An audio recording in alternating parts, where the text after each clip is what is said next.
සාදු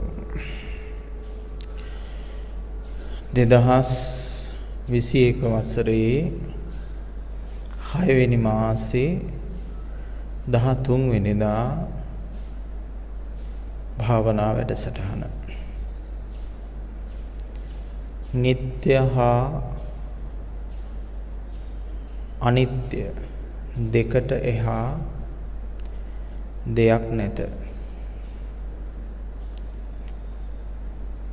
එතනට අප යා යුතුය.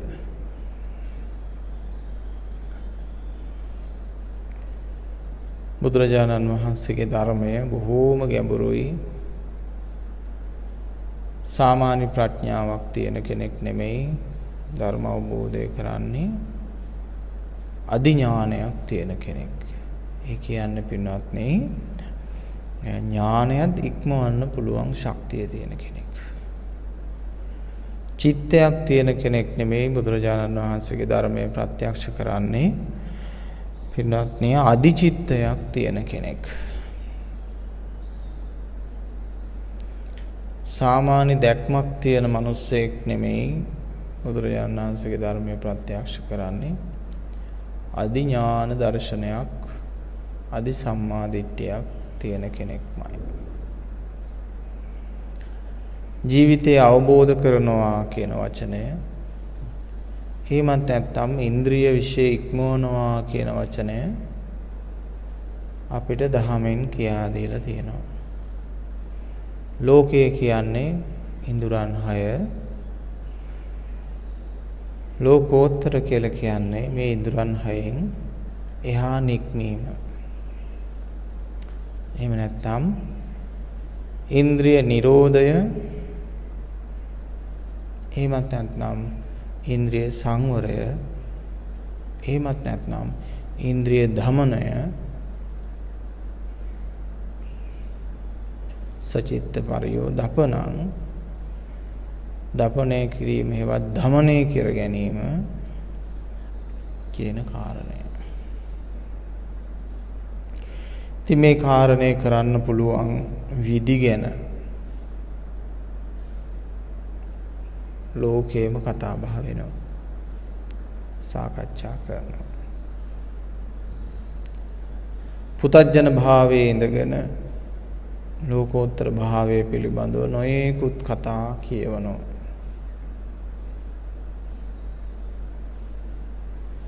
නමුත් ඒ කිසිවක් නිවැරදි වන්නේ නැහැ. පුතඥ භාවයේ ඉඳගෙන ලෝකෝත්තර භාවය ගැන කතා කිරීම අන්ධයෙකු වර්ණ ගැන කතා කරනවා වගේ වැඩක්. අන්ධයෙකු චිත්‍රයක් අඳිනවා වගේ වැඩක්. ඒක කවදාවත් ඔහුට දකින්න බෑ. හරියට කරගන්න පුළුවන් පහසුකමක් ලැබෙන්නේ නැහැ. ඒ නිසා පින්නතුනේ පච්චත්තං වේදිතබ්බෝ විඤ්ඤෝ හේති. තමන් කලබල නැතුව තර්ක වාද විවාද මතවාද සංකල්ප බැහැර කරලා ධර්මයේ ප්‍රත්‍යක්ෂ කටයුතුමයි කියලා කල්පනා කරලා මා අනුගමනය කරන්නේ ඕවා දෙනු පරහට තමා සම්මතේ පිහිටා කියන ධර්මයයි. ඒ නිසා මන් නොදකපු දෙයක් පිළිබඳව සංකල්පයකින් තර්ක වාද විවාද කිරීමෙන් වැළකී සත්‍ය අවබෝධය උදෙසාම විරවීර්ය දරනවා කියන අදිෂ්ඨානය ඇති කර ගන්න ඕන. මේ අදිෂ්ඨානය ඇති කරගෙන බුද්ධ ආදී මහෝත්තම දේශනා කරපු ඒ ලෝකෝත්තර සත්‍ය ඒ ලෝකෝත්තර ධර්මය කවරක්ද යන්න පිළිබඳව අප්‍රමාදී විහරණයෙන් සාන්තෝන. එහෙම කියන්නේ පින්නතුනේ මතක් කරන්න හේතුව බලන්න ජීවිතේ වට කරගෙන අනතුරු ගොඩයි. මිනිසුන්ට හැම පැත්තකින්ම වදකයෝ අවි අමෝරාගෙන ඉන්නවා වගේ මේ ජීවිතේ ඉතින් එහෙම තැන ඉඳගෙන කෝණු හාසෝ කිමානන්දු කුමන සතුටක්ද කුමන හාස්‍යයක්ද කුමන ප්‍රීතියක්ද ප්‍රදීපන්න ගවෙස්සත ප්‍රදීපය හෙවත් විමුක්තිය නිර්වාණය සත්‍ය අවබෝධය ගවේෂණය කරන්න අප්‍රමාදීව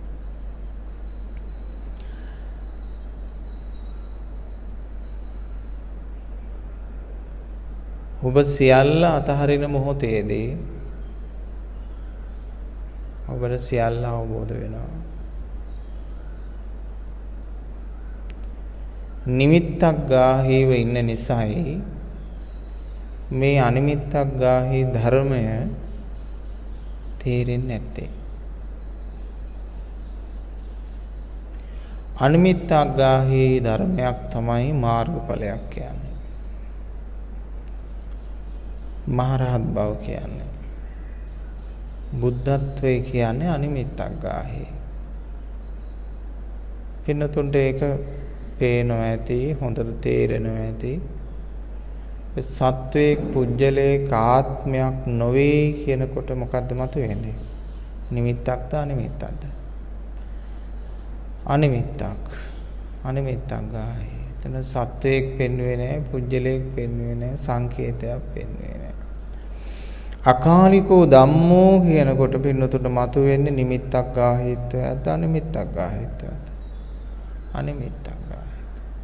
අකාලිකෝ නිමිත්තක් ගන්න බෑ. නිරෝධෝ අනිමිත්තක්.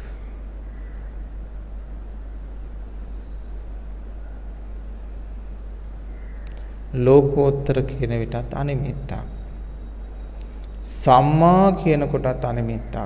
සම්මා දිට්ඨි කියන කොටත් අනිමිත්තක්. නිමිත්තක්ද සම්මා දිට්ඨිය කියන්නේ? නෑ පින්නතුනේ. එතකොට සම්මා සංකප්ප කියන්නේ නිමිත්තක් නෙමෙයි. ඒ වශයෙන් ආර්ය අෂ්ටාංග මාර්ගයේ අටකටම සැකසෙන්නේ ඒ නිමිති නෙමෙයි අනිමිත්තක්. එතකොට පින්නතුනේ සමත භාවනා ක්‍රම තව ලක්ෂ ගාණක් තියෙනවා බුද්ධ ආගමේ නෙමෙයි වෙනත් ආගම්වල. ඒ සියලුම සමත භාවනා ක්‍රම සම්මත භාවනා ක්‍රම තියෙන්නේ අනිමිත්තක් ගාහීවද නිමිත්තක් ගාහීවද? නිමිත්තක් ගාහීව. නිමිත්තක් අල්ලගෙන භාවනා කරනවා. ඒකනේ කරන්නේ නේ. භාවනා නිමිත්ත, භාවනා අරමුණ. කසීනවල තියෙන්නේ ඒ නිමිත්ත, ආලෝක නිමිත්ත. ඒකට තමයි නිමිත්ත කියලා කියන්නේ. ඒකෝර මේ අනිමිත්තක් ගාහී ධර්මය හිතා ගන්න බෑ. පුදුන් සත්‍යයට මේ අනිමිත්තක් ගාහී ධර්මය කියලා කිව්වට ඒ අනිමිත්ත කියන එක තේරෙන්නේ නැහැ මොකක්ද කියලා. ඒ තේරෙන්නේ නැත්තේ නිමිති අතර ජීවත් වෙන්න පමණයි පුදුන් සත්වයා ඉගෙනගෙන තියෙන්නේ. පොඩි කාලේ ඉඳලා අපිට සංඥා පුරව ගන්න, සංකාර රැස් කර ගන්න. පුතේ හොඳට සංකාර රැස් කරගෙන ඒ සංකාර වලින් ඉස්සරහින්ම යන කෙනා බවට පත් වෙන්න කියලා මේ නිමිති ග්‍රහණය කිරීමට, සංස්කාර එකතු කිරීමට තමයි අපි කියලා දෙන්නේ. පිනතුනේ නිවනට බාධාව අපේ බුද්ධියමයි. අපේ නිමිත්තක් ගාහී බවමයි. අපේම උපාදානයමයි. අපේම අල්ල ගැනීමයි අපිට තියෙන නිවනට තියෙන බාධා. වෙන කවරක්වත් නෙමෙයි.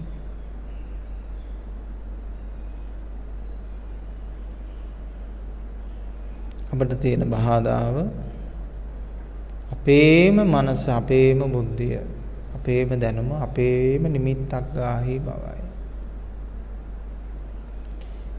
ඉතින් මේක නිවැරදි කරගන්න ලේසි නෑ. අපේ මමත්වයේ ඉඩ දෙන්නේ නෑ. මමත්වයේ සැදී පැහැදී ඉන්නේ නිමිත්තක් ගාහීව හැම මොහොතකම නිමිත්තක එළඹ ගන්නවා.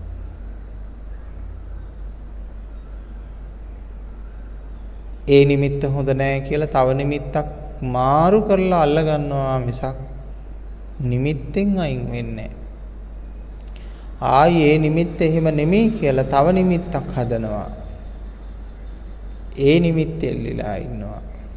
ටික දවසක් යනකොට ඒ නිමිත්තත් කවුරු හරි වැරදි කිව්වහම ආයි තව නිමිත්තක එල්ලෙනවා.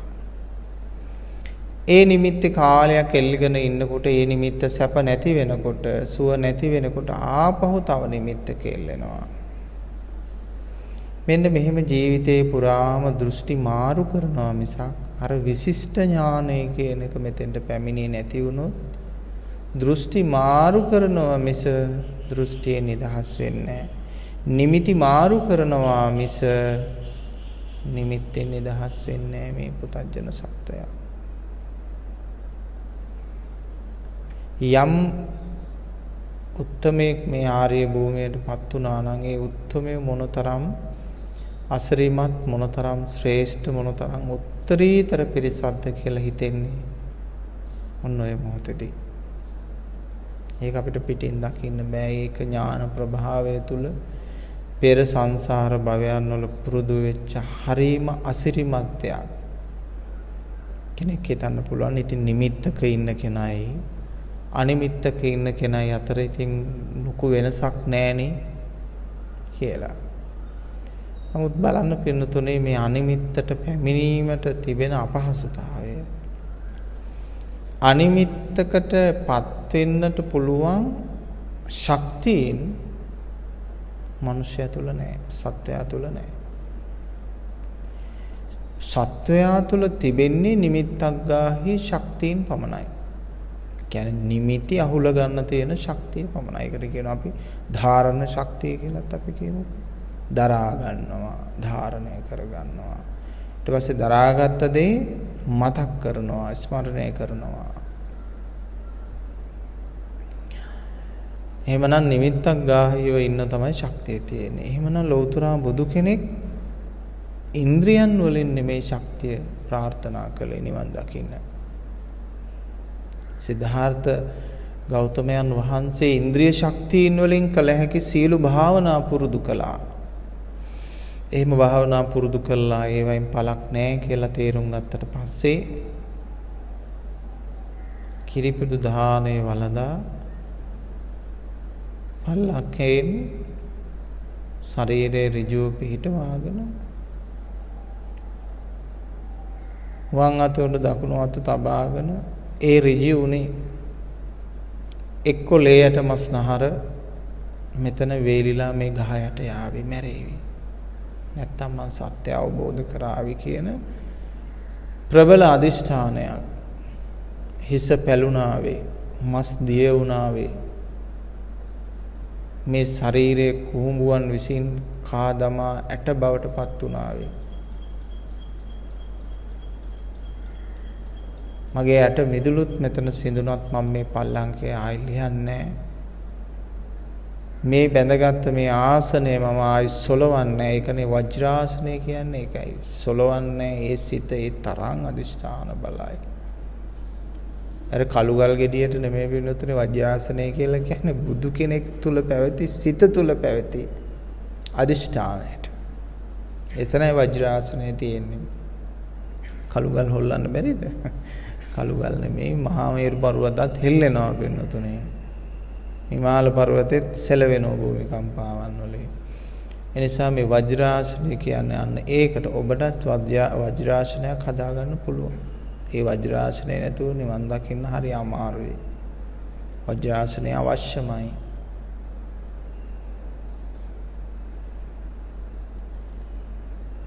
බුදු කෙනෙක් ශක්තිය ප්‍රාර්ථනා කර ඉන්ද්‍රයන් තුලින් නෙමෙයි. ඉන්ද්‍රයන්ගෙන් ඔබේ පවතින ලෝකෝත්තරත්වයෙන් ශක්තිය ප්‍රාර්ථනා කළා නිවන් දකින්න. තේරුණාද පින්වත්නි? දැන් බලන්න ඔබට ප්‍රශ්නයක් ආවහම ඔබ ඒක ඔබ තුලම විමසන්නේ ඔබේම තියෙන ඉන්ද්‍රිය ශක්තියින්ගෙන්ම නේද? ඒ කියන්නේ පෙර අහපු දේවල් එක සසඳලා බලනවා. තමන් කියවපු දේවල් එක සසඳලා බලනවා. තමන්ට දැනිච්ච දේවල් එක සසඳලා බලනවා. තමන්ගේ ඉන්ද්‍රියන්ට හැඟෙන දේවල් එක සසඳලා බලනවා. ඒ මොනවද?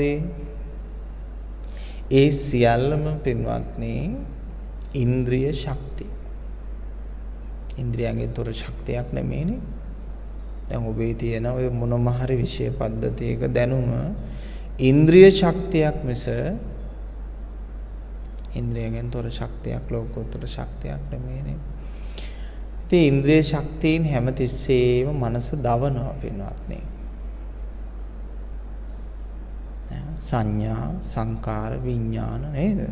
වේදනා හැම මොහොතකම මිනිස්යාව පුලුස්සමින් තිබෙන්නේ.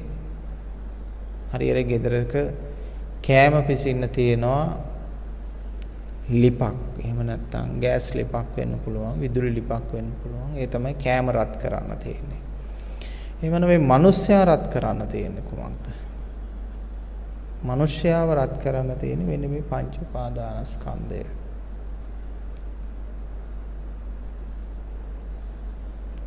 රූපයෙන් දවනවා, වේදනාවෙන් දවනවා, සංඥාවෙන් දවනවා, සංකාරයෙන් දවනවා, විඥාණයෙන් දවනවා.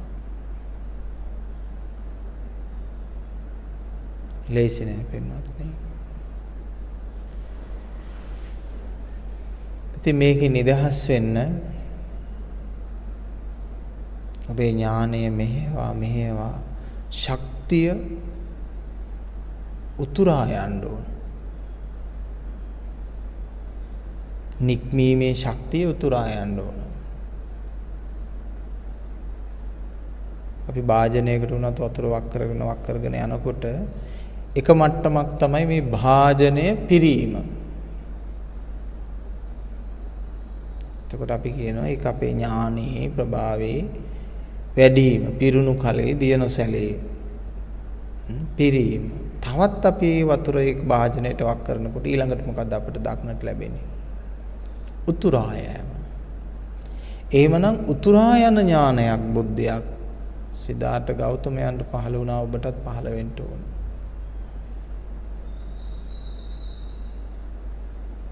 උතුරා යන ඥානයක් පහළ වෙන්න ඕන. එහෙනම් උතුරා යන ටිකට කියන්නේ අපි ලෝකෝත්තර ශක්තියක්, ලෝකෝත්තර ඥානයක්.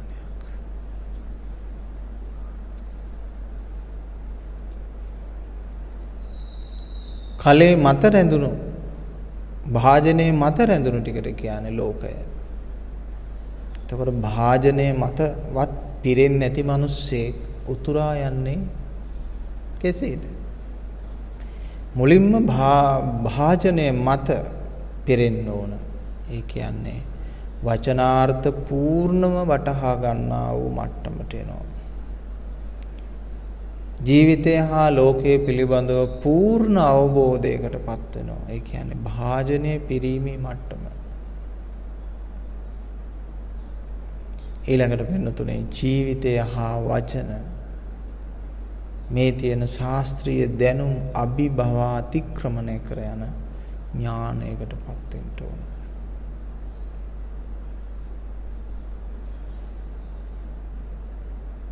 අන්නේ විට කියනවා ලෝකෝත්තර ශක්තියට පත් වුණා කියලා කියනවා පින්වත්නි.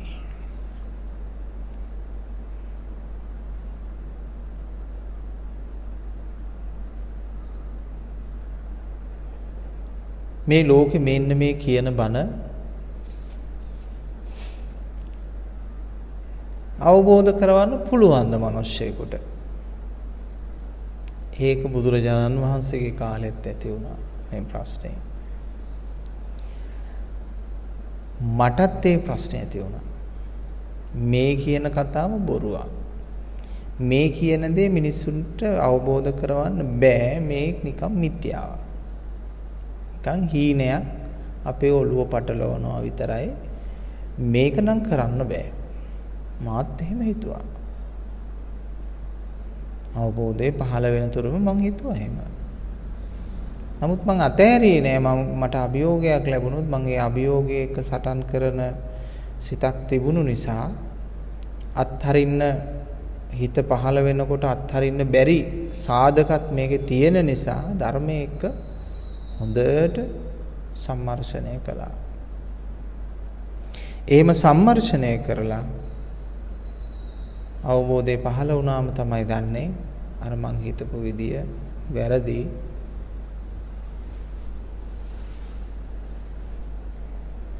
මේකත් අවබෝධ කරගන්න පුළුවන් දෙයක් කියලා. ඉතින් මෙන්න මේ දේවල් ජය ගන්න පුළුවන් අතිශය දුර්ලභ මිනිස්සු කොටසකට විතරයි. ඉතින් අන්නේ දුර්ලභ මනුස්ස කොට්ටාසයට තමයි මම මේ ධර්මයේ දේශනා කරන්නේ. පින්නතුනේ දහසකින් එක්කෙනෙක් නිවන් මඟට එනවා. එවැනි අය 100 දෙනෙක් ධර්මයේ ශ්‍රවණය කරන්න එනවා. ඒ 100 දෙනාගෙන් එක්කෙනෙක් මේ ධර්මය අවබෝධ කරනවා. මේක දුර්ලභ සම්බුද්ධ ශාසනයක්, දුර්ලභ ධර්මයක්.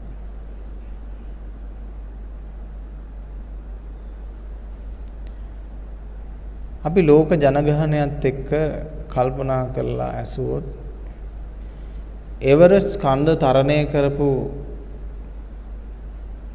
මිනිසුන් ප්‍රමාණය, ජනගහනය, ඒ කියන්නේ උඩටම ගිහිල්ලා අර එවරස්ට් කඳු මුදුනේ උඩම තියෙන කුඩා ගල් වලින් හදලා තියෙන පොඩි චෛත්‍යයක් වගේ එකක් හදලා තියෙනවා. අන්න එතෙන්ට ගිහිල්ලා එතන කොඩියක් ගහලා එන අය කී දෙනාද කියලා අහුවාම පයින් අතිශය සුළු පිරිසක්.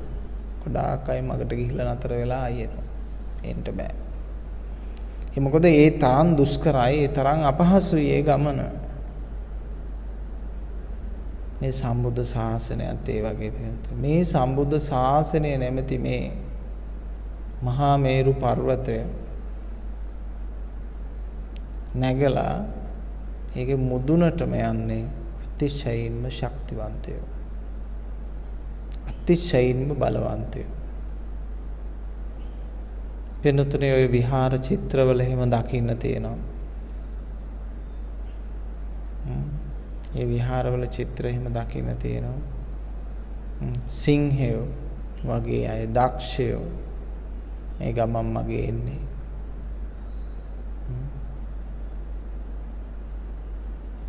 හංසයෝ වගේ එයාට සුවිශේෂී හැකියාවක් තියෙනවනේ.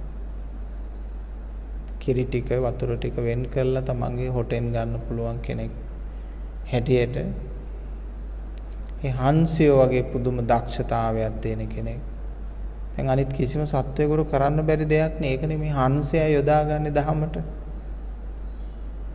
ඔබට දීලා කිව්වොත් එහෙම මේකේ කිරි ටික වෙන් කරගන්න, ජලය වෙන් කරගන්න කියලා. එක පාඩ බැලුවමට කියන්න පුළුවන් මේක නම් කරන්න බැරි වැඩක් කියලා. මොකද බැරි කමකුත් නැහැ. ඒකට යම් උපායක්, උපක්‍රමයක්, ක්‍රමවේදයක් යෙදුවොත් අපිට කිරි ටික වෙනමත්, ජලය වෙනමත් වෙන් කරගන්න පුළුවන්.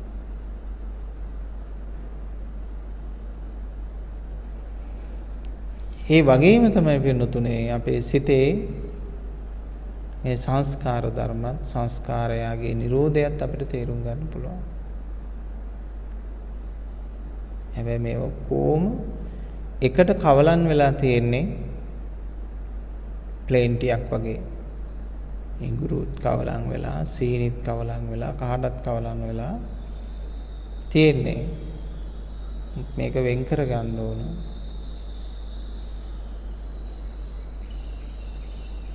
දක්ෂ ඥානයක්, සූක්ෂම ඥානයක් තියෙන්න ඕන, සියුම් ඥානයක් තියෙන්න ඕන. ලෝකයට නොඇලෙන සිතක් තියෙන්න ඕන පින්වත්නි. ඒ කියන්නේ පින්වත්නි මේ ලෝකෙ කොතෙන්ට ගියත් දුකින් නිදහස් වෙන්න බෑ කියන අරමුණක් තියෙන්න ඕන. ලෝකේ කොතෙන්ට ගියත් ලෝකෝත්තර ගියාම දුකින් නිදහස් වෙන්න බෑ කියලා හාමුදුරුවෝ දේශනා කළේ නෑනේ.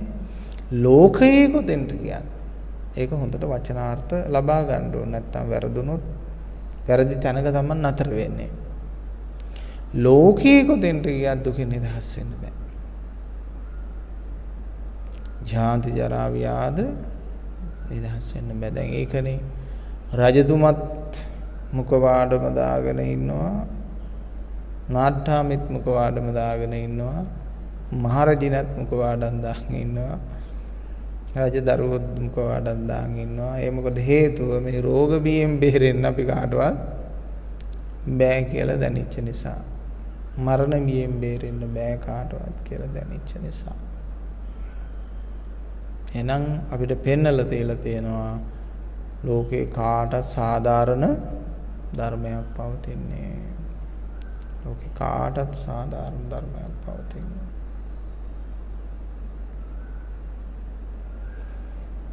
එහෙමනම් මේ ලෝකයේ කිසිම තැනක මට ජයග්‍රහණයක් නැහැ, මට ඇති පළක් නැහැ.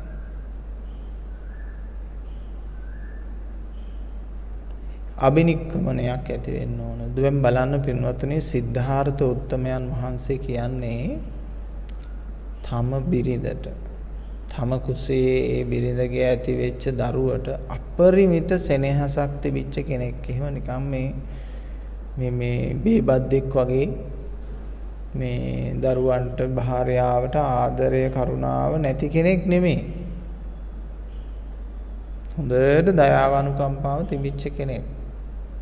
එතකොට දාලා යන්නේ උතුම් බුද්ධත්වයක්, නික්ලේශීත්වයක් හොයාගෙන මිසක් එහෙම නැතුව වෙන භාර්යාවක් අසාද බැඳගෙන පල්ල යන්න ගියා නෙමෙයි.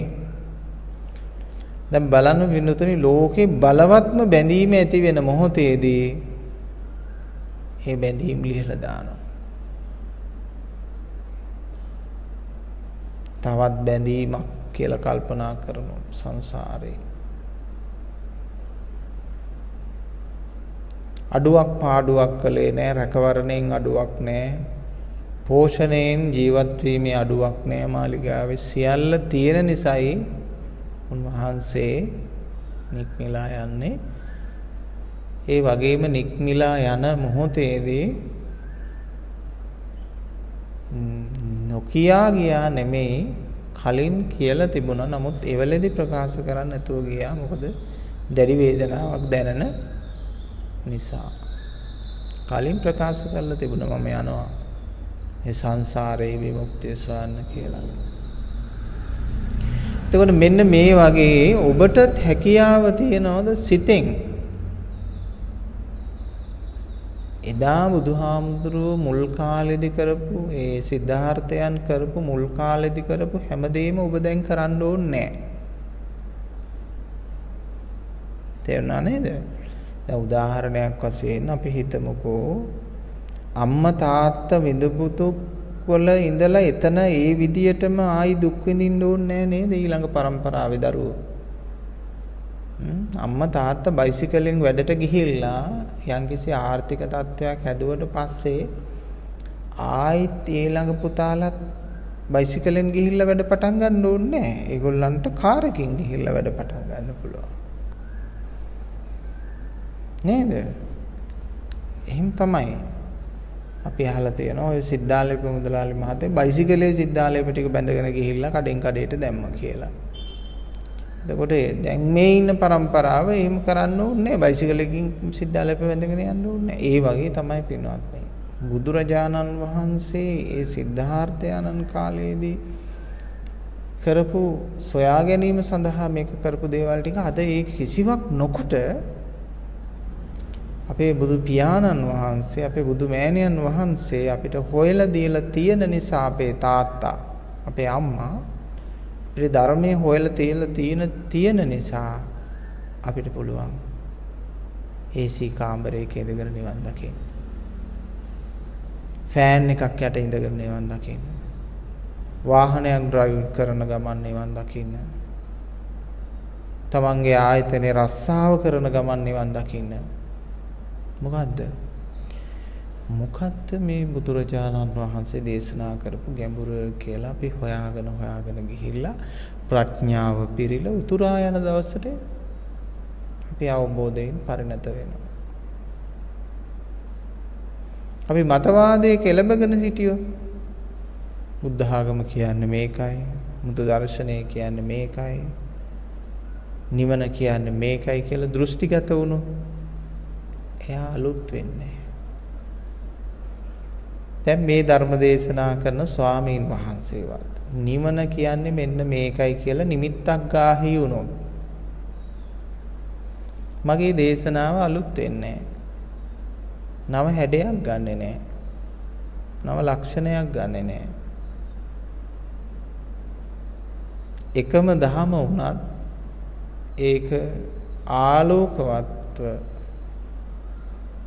ගලාගෙන යන්නේ නිමිත්තක් ගාහී නොවුනොත් පමණයි. නැත්තම් නිමිත්තක් ගාහීව ධර්ම දේශනා කළොත් එහෙම පින්නතුන්ට රසවත් නැහැ. දැන් මම පොත් බලාගෙන ධර්මය විග්‍රහ කරන්න ගියාම අපේ පින්නතුන් මතක් කළා හාමුදුරු අනේ පොත් බලාගෙන බණ කියනකොට මේ ඒ දහම් ස්වරය ඒ රසය අපිට දැනෙන්නේ නැතුව යනවා කියලා. ශබ්ද රසය නෙමෙයි ධර්ම රසය ආර්ථ රසය දැනෙන්නේ නැතුව යනවා කිව්වා. ඒ නිසා අපේ හාමුදුරු ළඟට එන්නේ අපි වචන ඉගෙන ගන්න නෙමෙයි. අපිට වචන ඉගෙන ගන්න නම් පොත් පෙරලගෙන ඔය කියවල ඉගෙන ගන්න පුළුවන්. මේ වචන වලට වඩා එහා දෙයක් බලාපොරොත්තුෙන් තමයි අපි මේ දේශනාවකට එන්නේ කියලා කල්පනා කරනවා. එහෙමනම් නිමිත්තක් ගාහීව දේශනා කරොත් එහෙම පින්නතුන්ට රසවත් නැහැ පින්නතුන්. එහෙමනම් පුහුදුන් හැම ගිහියෙක්ම හැම භික්ෂුවක්ම දේශනා කරන්නේ නිමිත්තක් ගාහීව. නිවන හරිය තදට. නිවන දැක්කා වගේ කියන්නේ. ඉතින් හරිය බුදුම හිතනවා ආර්ය අෂ්ටාංග මාර්ගයේ මුල ඉඳලා අගටම විග්‍රහ කරලා බණක් ඉවර කරන ගිහි පින්වතෙක් භික්ෂුවක් දුටුවාම මම හරියට පුදුම වෙනවා මේ මිනිස්සයා කොහොමද මේවා කියන්නේ කියලා.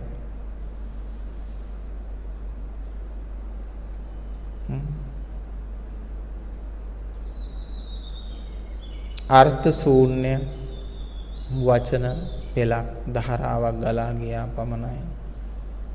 ඒ කිසිදු අර්ථයක් දන්නේ නැහැ. කුඩා ළමෙක් සර්පෙක් එක්ක සෙල්ලම් කරනවා වගේ වැඩක්. කුඩා ළමයි සර්පෙත් එක්ක සෙල්ලම් කරනවා අපිට හිතනවා කුඩා ළමයා බය නැතුව වෙන්නේ නැති මේ සෙල්ලම් කරන්නේ කියලා. නෑනේ. බය නැතුව නෙමෙයි නොදන්න කමට. ඒ වගේ ආර්ය අෂ්ටාංග මාර්ගයේ මුල ඉඳලා අගට විග්‍රහයන් කරගෙන ගියත් අපි හිතනවා මෙහෙමයි කියලා. නමුත් ඒක ගැන නොදන්න කම ඒකෙන් පිළිබිඹු වෙනවා. ඒසා බුදුරජාණන් වහන්සේගේ ධර්මය අතිශයින් ගැඹුරුයි. ඒකනේ අස්සජි මහරහතන් වහන්සේ වැනි මහා ප්‍රඥ උත්තමයෙක් පවා උපදේශ කෝලිත දෙන්න හම්බුනහම කියන්නේ මේ ධර්මයේ මහා පුදුමයි. නමුත් බුදුරජාණන් වහන්සේ නම් දේශනා කරන්නේ හේතුඵල ධමයක් සහ හේතුඵල නිරෝධයක්. හේතුඵල ධමයක් කියලා නතර කරේනේ හේතු ප්‍රත්‍ය සහ හේතු ප්‍රත්‍යයන්ගේ නිරෝධය කියලා තමයි පෙන්වුවේ. කවුරු හරි හේතුඵල ධමයක් කියන தත්ත්වයට දාන්න එපා. තථාගතයන් වහන්සේගේ. එතකොට මහා අස්සජි මහරහතන් වහන්සේලා එහෙම කිව්ව එකේ අද යුගයේදී අපි හරියනේ පඬිතුයෝ වගේ ධර්මය ගැන හරිය උගත්තුයි කියලා හිතනවා නම් ඒක නේද මෝඩකම. මම කියන්නේ හිතන්න එපා කියලා. එහෙම කවුරුවත් හිතන්න එපා. අපි හරීම නූගත් කියලා හිතන්න. අනවබෝධිතයි කියලා හිතන්න. එතකොට ඔබේ හිතේ ඉඩ හැදෙනවනේ. තව ගොඩක් දේවල් ඉගෙන ගන්න, තේරුම් ගන්න. හැමදාම හිතන්න තමන් ගොඩාක් නූගත් කියලා හිතන්න. තමන් ගොඩාක් ධර්මය ගැන නොදන්න කෙනෙක් කියලා හිතන්න. පඬිතේගේ ස්වરૂපයනේ. පඬිතේකට හැමදාම හැගෙන්නේ මම නූගත් කෙනෙක්. මම නොදන්න කෙනෙක් කියලා හැගෙන්නේ. එතකොට පඬිතෙක් නොවන කෙනෙකුට හැගෙන්නේ කොහොමද? මං හරිය උගත්. මං හරිය දැනුගත් කෙනෙක්. මං ඔක්කොම දන්නවා. වටේම තියෙන දේවල් විග්‍රහ කරන්න, විවේචනය කරන්න, බැන වදින්න, නිඳා කරන්න, අපහාස කරන්න, තර්ක කරන්න, වාද කරන්න. කවුද මේ යන්නේ? නුගත් පිරිස. නොපැසුණු පිරිස. අනවබෝධිත පිරිස. ඒගොල්ලන්ට ඇති තරම් ද්වේෂය තියෙනවා. ඇති තරම් වාක්මාලා තියෙනවා. ඇති තරම් තර්කයේ තියෙනවා.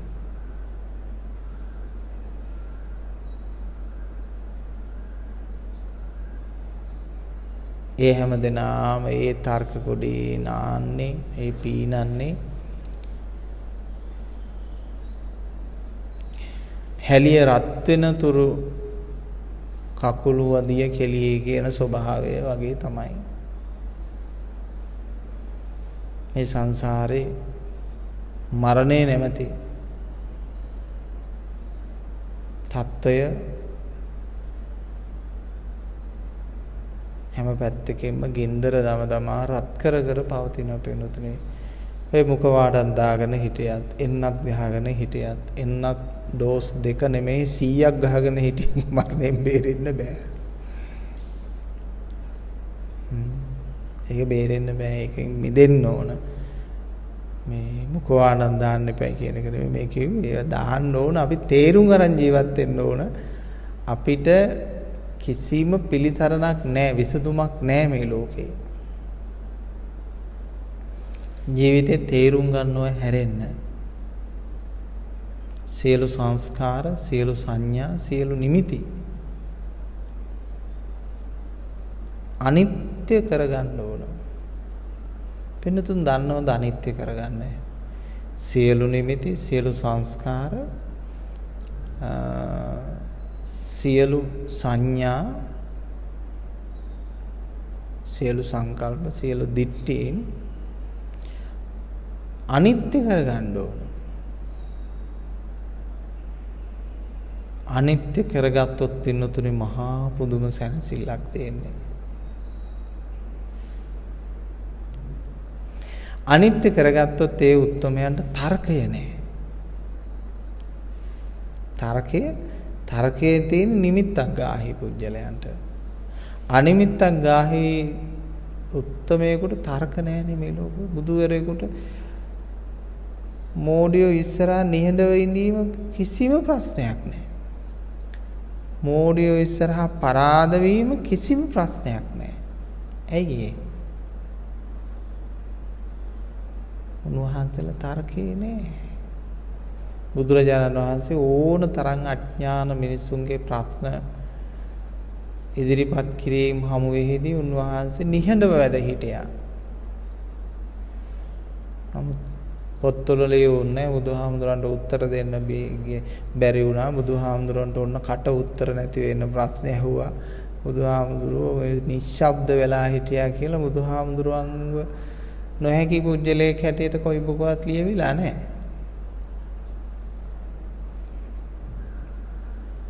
ඒ කියන්නේ ඒකේ කිසිම ප්‍රශ්නයක් නැහැ. කෙනෙක් බුදුහාමුදුරුවෝ පහළයි කියලා හිතුවත් බුදුහාමුදුරන්ට ප්‍රශ්නයක් නැහැ. ඉහළයි කියලා හිතුවත් බුදුහාමුදුරන්ට ප්‍රශ්නයක් නැහැ. අපි නම් කැමති නෑ නේද? කවුරුත් අපිව පහළයි කියලා හිතනවනම් අපි කැමති නෑ. අපි හැම තිස්සෙම කැමති අපිව ධනවත් කියලා හිතන්න ඕන.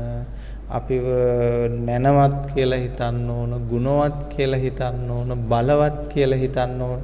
මෙන්න මේ කරුණු පවත්වා ගැනීම සඳහා මහා පුදුම මහන්සියක් සත්වයා දක්වනවා. තරනෝ ඒක පෙන්වන්න උත්සාහ කරනවා.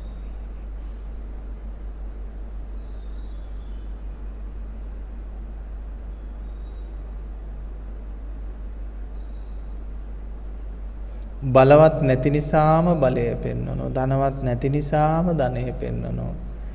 ගුණවත් නැති නිසාම ගුණය පෙන්වනවා. නැනවත් නැති නිසාම ඥානය පෙන්වනවා. පරාද වෙන නිසාම තර්කය තුලින් ජය ලබන්න කල්පනා කරනවා. සත්වයාගේ හැටි. ඔය සත්ව ගති ලක්ෂණ.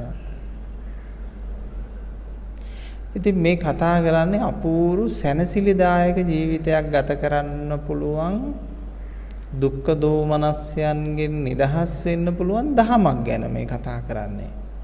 මෙන්න මේ අගුණ දුර්වලකම් දුරු කරගත්තොත් බුද්ධ ආදී මහෞත්තමයෝ මේ පෙන්වූ ගුණ ධර්මය වඩා දියුණු කරගත්තොත්, භාවිතා බහුලීගත කරගත්තොත් ඒ ජීවිතේ මහා පුදුම සහනයකට සැනසෙල්ලකටපත් වෙනවා කියන එකයි. මොකක්ද අපිට කරන්න තියෙන්නේ? කරන්න තියෙන්නේ සමස්තය අවබෝධ කරගන්න අපි මේ කරන කියන දේවල් වල ඇති යථාර්ථය. මොකද්ද උත්තරය? ශූන්‍යයි, නිෂ්ඵලයි. අපි කරන කියන හැම දෙයක්ම ශූන්‍යයි, නිෂ්ඵලයි. කොච්චර ඉඩ කඩන් තිබුණත්, කොච්චර දේපල තිබුණත්, කොච්චර වස්තුව තිබුණත්, කොච්චර රන් රිදී මුතු මැණික් තිබුණත්, කොච්චර වටිනා කියන දේවල් භාවිතා කරත්, කොච්චර බල සම්පන්න වුණත් හරිම ශූන්‍යයි වෙනතුනේ. ඒ දේවල් අපි රැස් කරේ වැරදි කල්පිතයකින් ඉඳලා නම්, වැරදි සංකල්පයකින් ඉඳලා නම්. ඒක තමයි වැරද්ද.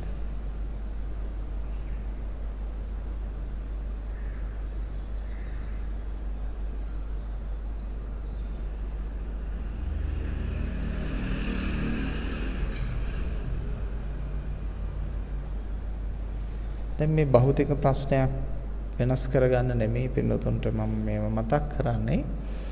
ආධ්‍යාත්මික ප්‍රශ්නයක් වෙනස් කරගන්න. භෞතික දේ තිබෙන කෙනාට තියෙන එක ප්‍රශ්නයකුත් නෙමෙයි නිවන් දකින්න. නැති කෙනාට නැති එකේ ප්‍රශ්නයකුත් නැහැ නිවන් දකින්න. මොකද හේතුව තියෙන කෙනාවත් නැති කෙනාවත් මේ මහ පොළොවේ තියෙන දේවල් කර තියාගෙන ගමන් කරන්නේ නැහනේ. ඔළුඩ තියාගෙන යන්නේ. ඒ හැම දෙයක්ම තියෙන්නේ සිතිවිල්ලක් ඇතුළේනේ. දැන් මෙතන අක්කරයක් හිමි දායකයෙක් හිටියත්, අක්කර 10ක් හිමි දායකයෙක් හිටියත්, අක්කර 100ක් හිමි දායකයෙක් හිටියත් ඒ කවුරුවක්වත් ඒ ඉඩකඩම් ගෙවල් 10ක් 12ක් කරපින්නගෙන ඇවිල්ලා නැහැ. තියෙන්නේ කොතනද? සිතේ තියෙන්නේ. තමා පිළිබඳව බාහිර නෙමෙයි තියෙන්නේ, සිතේ තියෙන්නේ. අදිමානය හිතේ තියෙන්නේ. පින්වත්නි, අපි නිවන් ධර්මයේ හොයන කාලෙදී මම හිතනවා හරිම ෂෝක්. අපිට මාන්නය කියලා එකක් ඇති කරගන්න දෙයක් තිබුණෙම නැහැ. දැන් අත්ති සුඛය කියලා එකකින් මාන්නයක් ඇති කරගන්න පුළුවන්. අපිට නිලයක් තියෙනවා, තානාන්තරයක් තියෙනවා, ධනය තියෙනවා, යාන වාහන තියෙනවා කියලා දිනතුනේ ඇඟට එනවා මාන්නයක් කියලා එකක් එනවා නිකන්. මාරයටවත් බය වෙන්න ඕනේ නැහැ, ලයිෆ් ඉන්ෂුරන්ස් තියෙනවා වගේ. ඉතින් අපි සන්තෝෂ වෙනවා අපිට එහෙම මාන්නයක් ඇති කරගන්න මොකක්වත් තිබුණ නැහැ පින්නතුනි. පොඩ්ඩක් මාන්නය ඇති කරගන්න තිබුණේ නිරෝගීකමයි තරුණ බවයි විතරයි. ඒත් අපි වයසක හාමුදුරුවෝ නිතරම දකින නිසා, හැමතිස්සෙම කහින හාමුදුරුවෝ දැකපු නිසා, හැමතිස්සෙම රෝගාබාධ වලින් පෙළෙන හාමුදුරුවෝ දැකපු නිසා අපි දැනගත්ත අපිත් මේ වයසට යනකොට මේ වගේ වේවි කියලා විදර්ශනාවක් ඉබේම වැඩුණා පින්නතුනේ. මොකද අපි වැඩ ඉන්න කාමර පේලි වල අර වගේ වයසක දුර්වල හාමුදුරුවෝ ඉන්නවා. ඒ හාමුදුරුවෝ වැරදිලා දස් සෙට් එක බොන වීදුරුවට දානවා. ඒ දස් සෙට් එක දාපු වීදුරුවේම උතර බොනවා. හැපෙන්නේ නැති කම.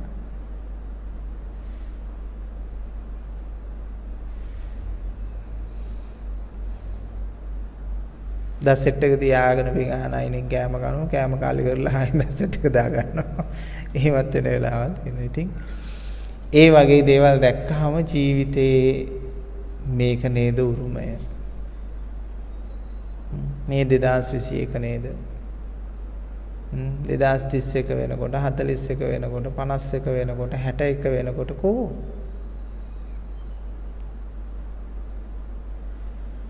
අපි 2061 දී මෙතන මේ වගේ දේශනාවක් කරනකොට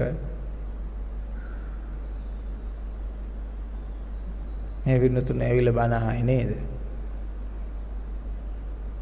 ශූන්‍යනේ. කොහේ හරි අපි ඔය චිමිනියක දවාලු කරලා ඇති.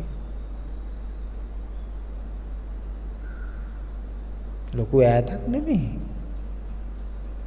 10යි 20යි 30යි 40යි තව 50ක් ඉස්සරහට යවන්න තියෙන්නේ. නමුත් අපි දන්නවා අවුරුදු 100ක් ජීවත් වෙන්නේ නැහැ කියලා. ඒ නිසා 50 පෙන්නට පස්සේ ඉතින් මේ අපිට හිතන්න බෑනේ තව 50ක් තියෙයි කියලා. මෙන්න මෙහෙම දේවල් අපිට වැටහෙනකොට අපේ හිතට පුළුවන්ද මේ ලෝකයේ ඇත්ත දැන දැන අර දෘෂ්ටි වල එළඹගෙන ඉන්න? ඇත්ත දැක දැක අපි දෘෂ්ටි වල එළඹගෙන ඉන්න.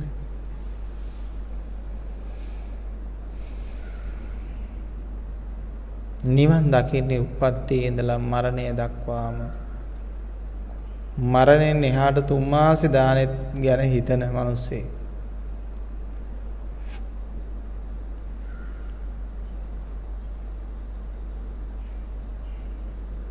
ඒ කෙනෙකුට ජීවිතේ මහා පරිණත බවක් ලැබෙනවා.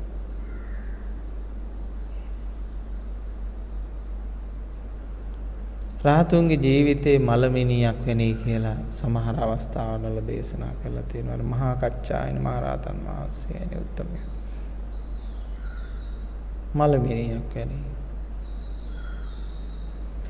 රාතුන්ගේ ජීවිතයේ තුවාලයක් gaduwakසේ නඩත්තු කරනවා කියනවා.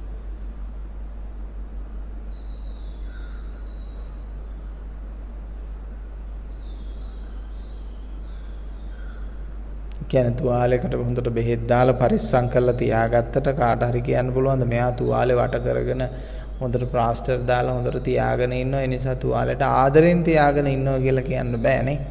තුවාලේ හොඳ කරගැනීමේ අදහසින් තියන් ඉන්නවා මිස තුවාලෙට ආදරයට නෙමෙයි තුවාලේ පරිස්සම් කරන්නේ.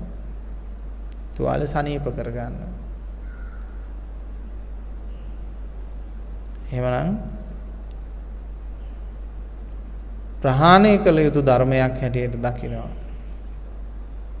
දැන් පින්වත්නි මේ බණ ටික අහගෙන ඉඳී පින්නතුන් ආපහු සංඥාගත වෙනවා. එහෙම නැත්නම් නිමිත්තක් ගාහේ වෙනවා. දැන් අනිත්‍යයි කියලා ගත්තොත් එහෙම මේක නිමිත්තක් ගාහේ. නිට්ටයයි කියලා ගත්තොත් එහෙම ඒකත් නිමිත්තක් ගාහේ විදියට තමයි ගන්නෙ. නමුත් අනිත්‍යයේ අර්ථය ඊට එහා තියෙන දෙයක්. අනිත්‍යයට අර්ථයක් නැහැ. දැන් නිමිත්තක් ගාහේ ඉන්න කෙනෙකුට මොකද හිතෙන්නේ? අන්න අපේ නිමිත්ත බින්දා මේ යකා කියනවා අනිත්‍යයට අර්ථයක් නැහැ කියලා. අනිත්‍ය කියන්නේ මොනතරම් ගැඹුරු අර්ථයක් තියෙන එකක්ද? බුද්ධ ආගමේ වැදගත්ම කාරණේ අනිත්‍ය තමයි. අනිත්‍යයට අර්ථයක් නැහැ කියලා කිව්වා. මරාපිය කොටාපිය ඕක විනාශ කරපිය කියලා මේ තියෙන සංකල්පය. මොකද හේතුව නිමිත්තක් ගාහේ බව නිසා. මතක තියාගන්න බුදුරජාණන් වහන්සේ ඉස්සරහට ගිහිල්ලා ඔබ බය නැතුව පොල් ගහක් පෙන්නලා පොල් ගහක් ඉස්සරහා ඉන්නවා කියලා හිතන්නකෝ බුදුහාමුදුරු. ඔබ බය නැතුව බුදුහාමුදුරන්ට කියන්න මේක දෙල් ගහක් කියලා.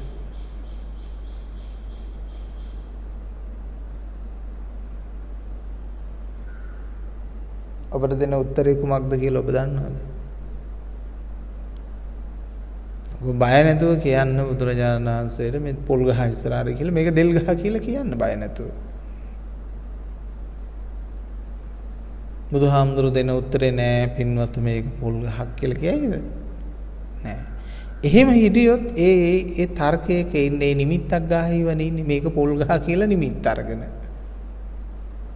මෙන්න මේක තමයි පින්වතුනි හරි අපූර්ව තැන් විතරයි මම අහුලා ගන්නෙ. සත්තු බව කෑම අහුලනකොට ඒ සදා දන්නවනේ ටක් ගාලා ගල් කැට අයින් කරලා තමන්ගේ වී ඇටේ අහුලා ගන්න, හාල් ඇටේ අහුලා ගන්න දන්නවා. ඉතින් හොඳ ධර්මයක් හොයාගෙන යන කෙනෙක් හැටියටත් අපිට හැකියාව තියෙන්න ඕන. පොත්තෙන් ලෙල්ලෙන් ඇරලා මදේ විතරක් අරගෙන කන්න. ඒ වගේ වෙනුතුනේ අපි අර පොතු ලෙලි ටික ඔක්කොම කාලා ඉවරලා බඩනරක් කරගන්නේ අවශ්‍යම ධර්ම කාරණේ ලස්සනට ගන්නවා. ඒක තමයි වැදගත්. එතකොට බුදුරජාණන් වහන්සේ ඔබට දෙන උත්තරේ කුමක්ද? මේක දැන් මේක හැබෑට පොල් ගහක්. නමුත් අපි තර්කානුකූලව කියනවා ගිහිල්ලා ඒක වෙනස් කරන අර්ථයෙන් ඕක නෑ ඕක දෙල් ගහ.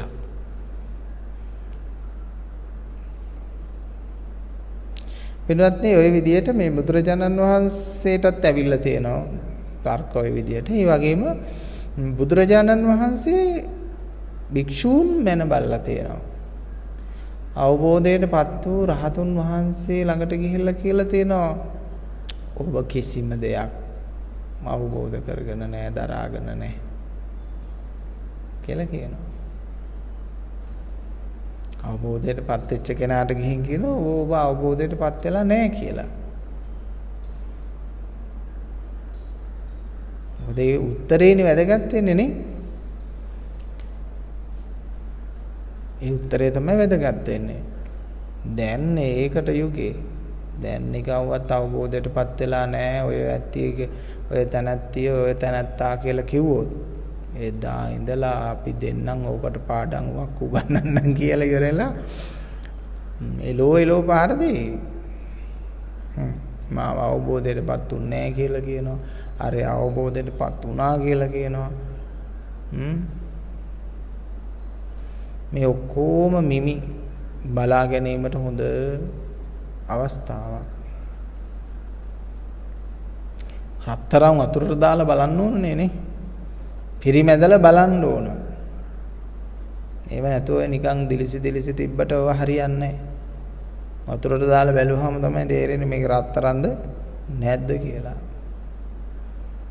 ඒ වගේම මිනිස්සු පරීක්ෂාවට ලක් කරන්න ඕන.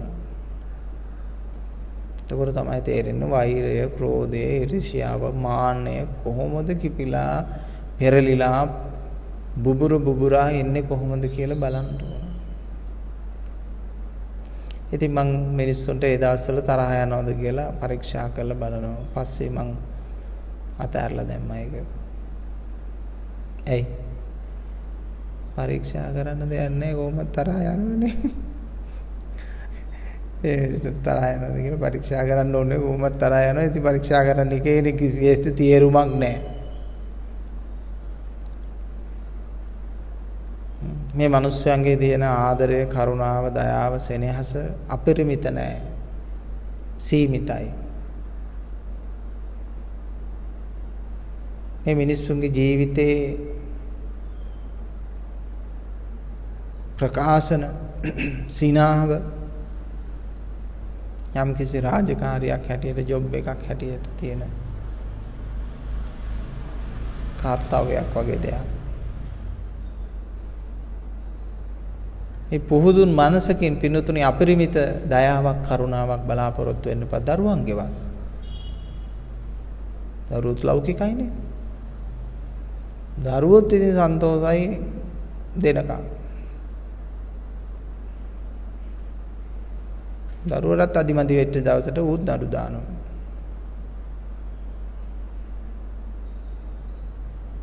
මොකද ඕන තරම් මේ මව්පියන්ගේ දේපලට නඩු දාගත්ත මේ දරුවෝ ඉන්න නිසා මම මේ කියන්නේ. ඒ නිසා දරුවන්ගේ සෙනෙහස දයාව පවා සීමිතයි, අපරිමිත නැහැ. මව්පියන්ගේ පවා සෙනෙහස දයාව අපරිමිත නැහැ. බුදු කෙනෙක්ගේ වගේ අපරිමිත නැහැ. ඒගොල්ලන්ටත් පවුලේ අගේ අය ඉන්නවා, අගේ නැති අය ඉන්නවා. තමන් වගේ කාට කැමති, එක්කෝ කොල්ලට කැමති, එක්කෝ කෙල්ලට කැමති, එක්කෝ උදව් කරන කාට කැමති, නැත්නම් ළඟ ඉන්න කාට කැමති. මොකක් හරි එහෙමත් සැකසෙනවා. ඒක අපරිමිතයි කියලා නිකන් හිතන් ඉන්නවා. ඉතින් අර සමාජයේ ඉන්න අනිත් අයට වඩා පොඩ්ඩක් වැඩියෙන් තියෙනවා වෙන්න පුළුවන්. නමුත් ඒකෙවත් නැහැ පින්නතුනේ. ඒකෙන් යැපෙන්න, ඒකෙන් හිතාගෙන ඉන්න එපා. බුදුහාමුදුරේ දේශනා කළා තියෙන පුත්තාමත්ති ධනම්මත්ති ඉති බාලෝ විහඤ්ඤති. මට පුතුන් ඉන්නවා, මට ධනෙ තියෙනවා කියලා හිතන්නේ කවුද? බාලයෝ කියලා කිව්වා. දැන් ඔබ හිතාගෙන යම්කිසි මාන්නයකින් ආඩම්බරයකින් ඉන්නවා නම් මං කොල්ලෙක් හදලා තියෙනවා, මාව කොල්ල බලාගනි. මං දරුවෝ 4ක් හදලා තියෙනවා, 4 බලාගනි. මං 5ක් හදලා තියෙනවා, 5 බලාගනි කියලා ඒ බොරු. මනස ඒ තැන්වල රඳවන්න එපා. මනසේ තැන්වල රඳවන්න එපා.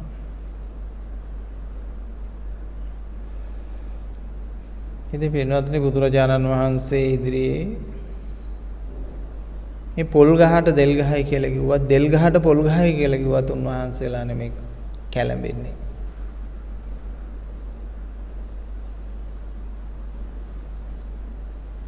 හොඳට සිහිය පිහිටවාගෙන ඉන්න දෙල් ගහට පොල් ගහයි කියන මිනිස්සෙක් ඇවිල්ලා පොල් ගහට දෙල් ගහයි කියන ඔබ ඉස්සරහා අකම්පිතව ඉන්න පුළුවන් කෙනෙක් බවට පත් වෙනවා. ඔබට පුළුවන්? ඔබට පුළුවන්ද? ඒ කියන්නේ ඔබ හොඳ කෙනෙක්, ඔබට ඇවිල්ලා කවුරු හරි කෙනෙක් නරක කෙනෙක් කියනවා. ඒ වගේ දෙයක් නෙනේ. එහෙනම් එතනත් අපිට අකම්පිතව ඉන්න පුළුවන්කම තියෙනවා. මේ කතා කරන්නේ ගැඹුරු ආධ්‍යාත්මයේ තුලින් බාහිර ප්‍රතිචාරයක් තුලින් නෙමෙයි. ඒ නිසා බාහිර ප්‍රතිචාරයක් ලබා දෙන හැම මොහොතකම ඒක කම්පනයක් කියලා කියන්න බෑ. බුදුහාමුදුරන් වසලයා කියලා ප්‍රකාශ කළා. බුදුරජාණන් වහන්සේ වසල ගුණ තියන්නේ මොනවද කියලා ඔබ දන්නවද කියලා අහනවා. එතකොට කෙනෙක් හිතන්න පුළුවන් අන්න බුදුහාමුදුරන්ට ගේන්ද ගිහිල්ලා අන්න ඇහුවා මෙහෙමයි තර්ක කරා. එහෙම නෙමෙයි. ඒක බොහොම ගැඹුරු තමන්ගේ හදවතට දැනෙන දෙයක් ඒක. එහෙම නැතුව අපි වාචිකව නිහඬව හිටි පමණින් නොසෙල්ලෙන පුජ්‍යලෙක් කියලා මනින්න යන්න එපා. තේරුණා නේද? වාචිකව ප්‍රකාශන නොකර හිටියාම අන්න ඉවසුවාර හාමුදුරුව අතන අර සමාව දුන්න කියලා හිතන්න එපා. සමහර විට පස්සේ ගිහලා පලි ගන්න ඕනේ. ඒක ඒ වෙලේ නියඬව ඉඳලා. එතන නෙමෙයි තියෙන්නේ. සිත වෙනම තැනක තියෙන්නේ. මිනිස් සිත කියන්නේ හරියට වෙනතුනේ සර්පය වගේ. සමහර සත්තු කාපු වෙලාවට විසයි පස්සේ විස නැහැ. සමහර සත්තු ඉන්නෝ කාපු වෙලාවට විස නැහැනේ. පස්සේ තමයි විස. ඔය ගැරන්ඩිය වුණත් විස නැහැ කියලා කිව්වට ගැරන්ඩියෙක් කාලා ගොඹ පෑගුණොත් නයි විස හට ගන්නවා.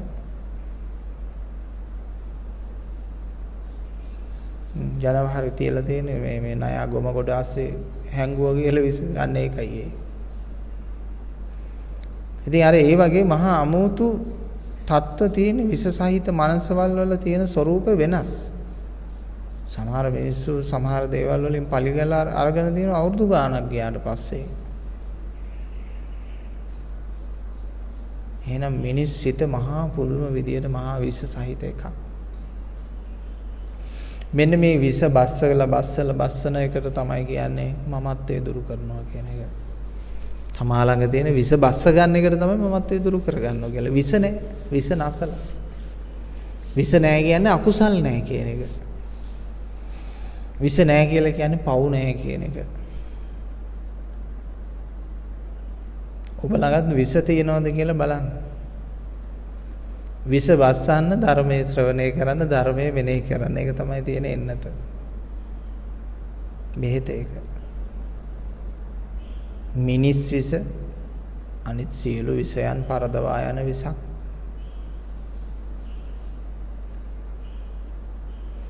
මිනිස් ගුණ අන් සියලු සත්වයන්ගේ ගුණ පරයා යන ගුණයක්. ලෝකේ දියුණුම සත්වයා ලෝකේ නොදියුණුම සත්වයාත් මේ සාමයි. ලෝකේ යහපත්ම සත්වයාත් ලෝකේ කුරිරුම සත්වයාත් මේ සාමයි. ඔබට ඒක තේරිලා නැද්ද? මේ සමාජය තුළ ජීවත් වෙද්දී පවතිද්දී ඔබට ඒක තේරිලා නැතිනම් මේක මහා පුදුමයක්.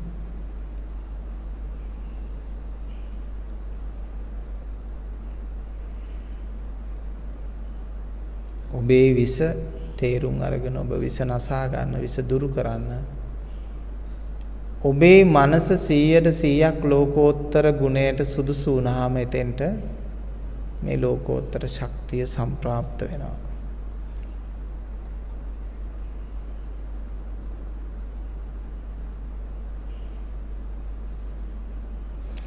අපි කියමු පින්නතුනේ කල්පනා කරමු උදාහරණයක් වශයෙන් මේ වගේ භාජනයක් ගමු. භාජනයක් අරගෙන අපි මේක ඇතුළත නොයෙකුත් භාණ්ඩ ගෙඩි වර්ග, ඇට වර්ග පුරවා තියෙනවා. එතකොට අපිට කියන්න බෑ මේක හිස් බවින් පිරුණු භාජනයක් කියලා. යම් යම් දේවල් වලින් පිරීලා තියෙනවා. නමුත් අපිට මේක අවශ්‍ය කරන අවකාශයෙන් පුරව ගන්න. මොකද අපිට අවශ්‍ය කරන්නේ අවකාශයෙන් පුරව ගන්න. දැන් බලන්න මේක අභ්‍යන්තරේ ඔය අවකාශයෙන් පිරලා තියෙන්නේ. අපි හිතමු වාජනය කියන්නේ අපි කියලා. තමා කියලා හිතන්නකෝ වාජනය. රහතුන්ගේ සිත පින්නතුනේ අනිමිත්තක් ගාහේ කියන්නේ ඉතින් මේ අනිමිත්තක් නේ අහුවෙන්නේ නැහැ නේද? අවකාශයේ පිරුණාට පස්සේ ඒක නිමිත්තක් නැහැනේ. මේක ඇට කෑලි හෝ කැබිලිටි කෑලි හෝ යමක් තිබුණොත් ඒව තමයි නිමිති. දැන් අවකාශයෙන් මේක පුරව ගන්න ඕන නම් ඔබ නිමිත්තක් ගාහේ වීම තුල තියෙන අවිද්‍යාව දැක දැක අවබෝධයෙන් ප්‍රහාණය කරන්න. දෙයක් නිකම්ම අනිත්‍යයි කියලා ප්‍රහාණය කරලා හරියන්නේ නැහැ. తాවකාලිකව යටපත් කරලා හරියන්නේ නැහැ. හැමදේම ආයි නොයැලෙන විදියට අත්හරින්න නම් අවබෝධයෙන් අත්හරින්න ඕන. ඒක හොඳට වටහා ගන්න. මේක ඉතාම වැදගත් කාරණේ. දැන් ඔබ ගෙවල් අස්පස් කරනවා. මොනවා හරි කොළ කෑල්ලක් අහු වෙනවා. මෙහෙම කොළ කෑල්ල නොබලා වීසි කරන්නේ නැහැ. වීසි කරන්න කලින් ආයි චුට්ටක් කරගන්න. පෙරලලා බලනවා. වගකීම් සාගත එකක්ද වටින දෙයක්ද ඕමනා වෙන දෙයක්ද ලිය කීවිල්ලක්ද මොනවද කියලා හොඳට බලනවා. නැත්තම් පොඩි කළා අන්න ගිනි ගොඩට විසි කළා. අන්න ඒකට තමයි කියන්නේ අවබෝධයෙන් විසි කරනවා. දැන් ඔබට සැකයක් නැහැ. නිකන් හරි මේක බලන්න නැතුව මෙහෙම විසි කරා ඒක පිච්චුණා. පිච්චුණාට පස්සේ හිතෙනවා මම මෙහෙම ලියුමක් මට අවශ්‍ය වෙලා තිබුණා. ඒ ගත්ත ලියුමක් තිබ්බා. ඒ ලියුමක් දන්නේ අර පිච්චුනේ. දැන් මේ හිත අනවබෝධයෙන් අතහැරපු දේ පිළිබඳව කම්පණයටපත් වෙනවා. ආයි සැකේන ඒකද වෙන එකක්ද කියලා දන්නේ නැහැ කියලා ඒ ලිපියේ තියනවද කියලා හොයනවා. විශාල කම්පණයකටපත් වෙනවා පින්නතුනේ අනවබෝධයෙන් විසිකලොත්. හැමදේම අත්හරින්න යථා භූත ඥාන දර්ශනයෙන් 100% අවබෝධයෙන් අත්හරින්න ඕන. 100% අවබෝධයෙන් අත්හරින දෙයක් පිළිබඳව ආයි තැවීමක් නැහැ. අර කොලේ පිච්චුණයි කියලා මට දුකක් නෑ. මං ඒ කොලේ දන්නවා ඒක පරණ බිලක්. ඒකේ වගකීම් කාලය අවුරුද්දයි තිබුණේ. දැන් ඒක අවුරුදු 5ක් විතර පරණ එකක්. ඒ භාණ්ඩය දැන් කැඩිලා ඒකත් අයින් කරලා තියෙන. ඉතින් ඒකේ බිල අපි තියන් ඉතලා වැඩක් තියෙනවා අය. අන්න තැවීමක් නැහැ. ඒ නිසා පිනතුනේ හොඳට අවබෝධයෙන් මමත්වයේ අත්හරිනකොට හොඳ අවබෝධයෙන් මමත්වයේ අත්හරින්න ඕන. බැඳීම් අත්හරිනකොට හොඳ අවබෝධයෙන් බැඳීම් අත්හරින්න ඕන. මාරය බැඳීම් ඇති කරලා දෙන්න ආවා. සිද්ධාර්ථයන්ටත් ආවා, අපිටත් ආවා, කාටත් එනවා. සිද්ධාර්ථයන්ට රජකමට හිත බඳින්න හැදුවා. යසෝදරාවියට හිත බඳින්න හැදුවා. රාහුලයන්ට හිත බඳින්න හැදුවා. ජනතාවට හිත බඳින්න හැදුවා. වස්තු සම්පත් වලට හිත බඳින්න හැදුවා. බුදුරජාණන් වහන්සේට මාරය ඇවිල්ලා කියනවා බුදුරජාණන් වහන්සේ ඔය දැන් ඔය බුදු කම මේ ඔය බණ කියන්න ඕනේ මේ මිනිස්සු හොඳට ශාස්ත්‍රීක කරලා සුගිත මුදිත කරලා ධන සම්පත් දීලා සැපයෙන් ආඩ්‍ය කරලා මේ මිනිස්සුන්ට හොඳ සේවයක් කරන්න පුළුවන්නේ කියලා යෝජනාවක් කළා. දැන් හාමුදුරුවන්ටත් හිතෙන්නේ අනේ මිනිස්සුන්ට ගෙවල් හදලා දෙනවා, කන්න පැකට් දෙනවා, මේ දෙනවා. හරි හොඳයි මං කියන්නේ නැහැ කියලා ඒක දෙරන්න ඕන. නමුත් ඒ සිතුවිල්ලක බන්දලා නිවන අහිමි කළොත් මටත් හිතෙලා ගලාතෙන් පලාතට ගිහිල්ලා වැව් හදන්න ඕන, වගාවක් කරන්න ඕන, මිනිස්සුන්ට නොමිලේ ලෝලු බෙදා දෙන්න ඕන කියලා එමෙ හිතුනොත් මට වරදක් නෑ. ඒ වුණාට ඔන්න ඔය වගේ එකක් පහළ වෙනවා, සිතක් පහළ වෙනවා. බුදුහාමුදුරන්ටත් මාරය සිතක් දානවා. බුදුහාමුදුරු දේශනා කරනවා මාරය එක මිනිස්සෙක් සෑහීමටපත් වෙනවා නම් එක් මිනිස්සෙක් වෙනුවෙන් පමණක් මම හිමාල පර්වතයේ රත්තරන් පර්වතයක් බවට පත් කළා. සුදු රත්තරන් ඕන සුදු රත්තරන් කාරත්තරන් ඕන කාරත්තරන් බවට පත් කළා. එක මිනිස්සෙක් වෙනින් හිමාල පර්වතය කියන්නේ හිමාල පර්වතය කියන්නේ මේ අපේ ලංකාවේ තියෙන කඳු වැලි ටික ඔක්කොම එකතු කරත් හදන්න පුළුවන් එකක් නෙමෙයිනේ. ඒ තරම් මේක මහා විශාල පැතිරිච්ච මේ අපේ රටටත් වඩා විශාල කඳු ගැටයක් නේ. විශාල කඳු ගැටයක්. එතකොට මේක පත් කරලා දෙන්න පුළුවන්.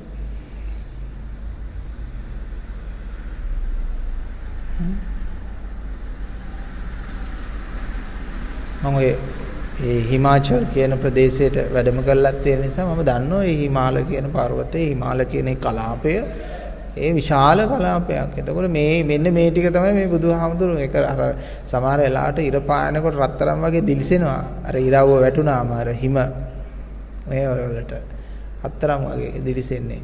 එතකොට මේක පත් කරලා දෙන්න පුළුවන් මිනිස්සෙක් සෑහීමට පත් කරනවා. පත් වෙන්නේ නැහැ. මාත් කුඩා කාලේ වෙනතුනේ කල්පනා කරේ මාව සෑහීමට පත් කරන්න පුළුවන් වෘත්තිය මොකක්ද කියලා මම කල්පනා කළා. ශාස්ත්‍රීය වෘත්තියක් තියනවාද කියලා. මම දුටුවේ පින්නතුනේ මේ රටේ ලොකුම ධනවතා වුණත් මම සෑහීමටපත් වෙන්නේ නැහැ කියන එක මම නුවණින් දැක්කා. හැබැයි දැක්කේ නැහැ නුවණින් දැක්කා.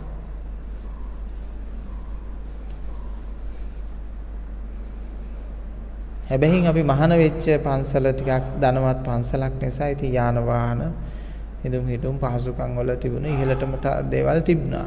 එතකොට ඒවා අතරත් ඉද්දී ඉඳගෙන දකින්නවා මේ ලෝකේ තියෙන කොච්චර කෙනා වුණත් පත් වෙනවද කියලා පත් වෙන්නේ නැහැ. ඒ නිසා ඔබේ දරුවට ඔබත් හිතන්න මගේ දරුවට මම පිදුරු තලා කරලා ගන්ද රත්තරන් ගන්දක් කරලා වැට ගහලා දෙනවා. දරුවා සෑහීමටපත් වේද තෘප්තිමත් වේද? පුතේ උඹ මේකෙන් ගෑල කඩාගෙන උඹට ඕන එක ගනින්. විකුණලා බෑනේ. ඒවා එපයි කියන එක නෙමෙයි ඕන. ඒක තියෙන්න ඕනේ කියන එකත් නෙමෙයි ඕන. ඒවා දියුණු කරගන්න එපයි කියන එකත් නෙමෙයි ඕන. ඒවා යථාර්ථය දැනගෙන පරිහරණය කරන්න. ඒ කියන්නේ පින්නතුනේ ඒ හැම දෙයක්ම පය පිහිදා ගන්න තියෙන පාපිස්සක් විතරයි. මූණ පිහිද ගන්න තියෙන ටවල් එක තුවායක් විතරයි. ඒව පයට දාගන්න තියෙන සෙරෙප්පු දෙකක් විතරයි. ඒක ඔළුවේ තියාගෙන යන තියෙන දෙයක් නෙමෙයි.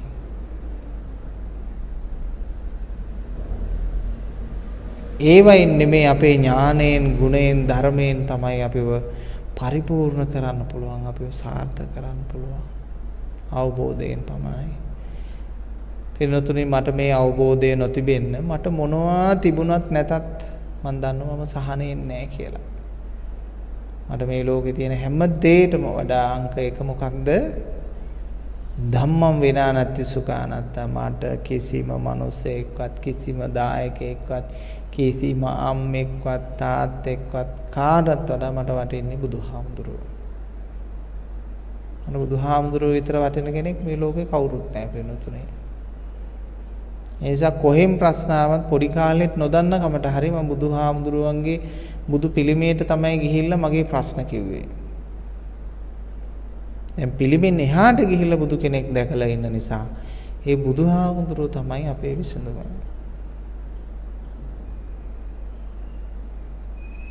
එසා ධම්මං විනානත්ති සුඛානත්තා. මේ අවබෝධය හැරෙන්න පිළිතුනේ අපිට සැනසෙල්ලක් නැහැ. ඔබ හිතාගෙන ඉන්න එපා. මේ ලෝකෙ දෙකකින් පුජ්‍යලයකින් හරි ධනයකින් හරි යැපෙන්න හිතන්න ඉන්න එපා. තමාට තමාවත් නැත. ඒක හැමදාම පේනවනේ නේ. හැමදාම දිරද්දි මේ ශරීරය තමන්ට තමන් නැහැ කියලා පේනවා. හැමදාම රැලි වැටෙද්දි මේ හැම තමන්ට තමන් නැහැ කියලා පේනවා. හැමදාම ලෙඩ වෙද්දි මේ ශරීරය තමන්ට තමන් නැහැ කියලා පේනවා.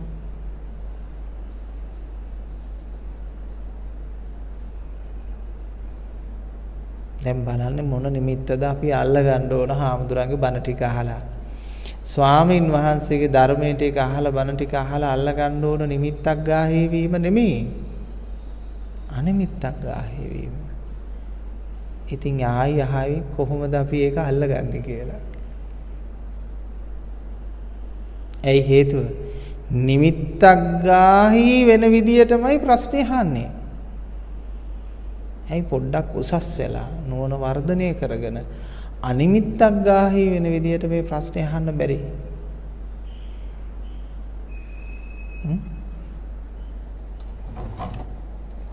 නිමිත්තක් ගාහි වෙන විදියට ප්‍රශ්නේ අහන්න නැතුව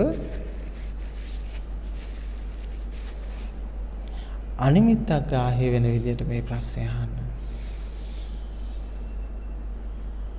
තිබෙන්නතුනේ මම කර වැඩේ මේ භාජනයේ තිබුණ එක කැබිලිටි කෑලි පිරීලා. ඇට වර්ග අරව මේවා කවලමට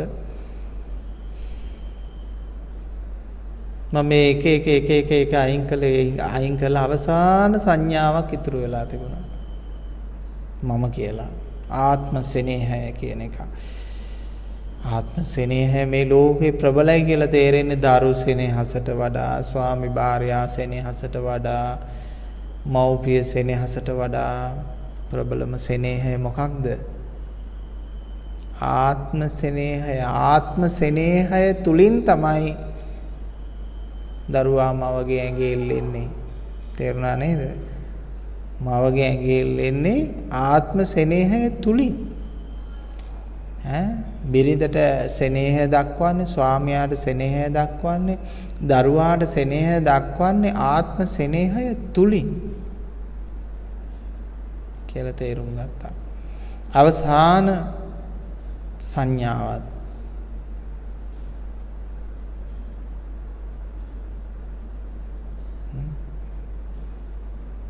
අවසාන සංඥාවත් ඉතුරු වෙලා තියෙන මොකද්ද කියලා බලලා ඒකත් නිදහස් කරා, රිලීස් කරා. ඒ කියන්නේ අවසාන මේ වාජනය ඇතුළේ තිබුණ අවසාන කැබිලිටි කෑල්ලත් මම අරගෙන ඒක පිටින් තියෙනවා.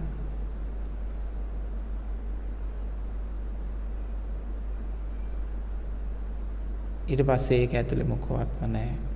අන්න සම්පූර්ණයෙන්ම 100% මේ වාජනය අවකාශයෙන්, විශ්ව ධර්මයෙන්, ස්වභාව ධර්මයෙන්, තථාගතත්වයෙන් සම්මා පනිහිතං චිත්තං කියලා කිව්වේ එතෙන්ට. අර මිත්‍යාව සහ මුලින්ම දුරු වුණාට පස්සේ සම්මා පනිහිතං චිත්තං කියන විදිහට මේක ස්වභාව ධර්මයෙන් තථාගතත්වයෙන් පිරී ගියා.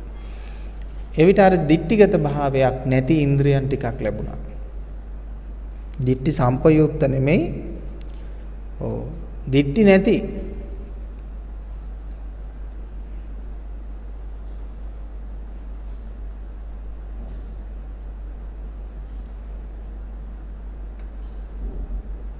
දිට්ඨි සමග එකතු වෙලා නෙමෙයි, දෘෂ්ටි සමග එකතු නොවුණු දර්ශනයක් පහළ වෙන පටන් ගත්තා. ඊට පස්සේ ඇහැ අලුත් අන්න එකට කියනවා චක්කුණා සංවරෝ සාදු. ඇහැ සංවරයි.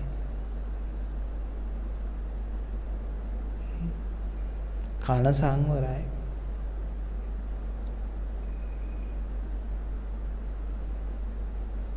නාසය සංවරයි, දිව සංවරයි. ශරීරය සංවරයි, හිත සංවරයි. සංවරයි කියලා කියන්නේ නොකා නොබී ඉන්නවා එහෙම නෙමෙයි. හැමින් කනවා ටිකක් කනවා කියන එක නෙමෙයි. ඇස සංවරයි කියන්නේ මෙහෙම හිමින් බලන එක එහෙම නෙමෙයි.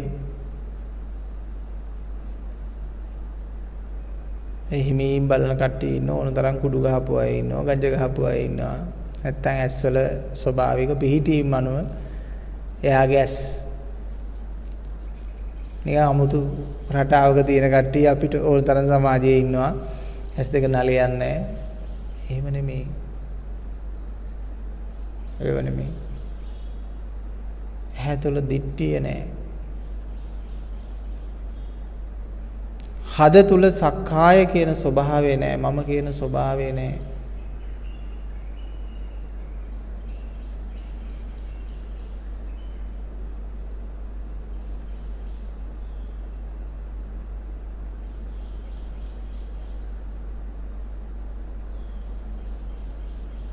හරිම ලස්සන දහමක් වෙන්නවත් නේ. හරිම ලස්සන දහමක්.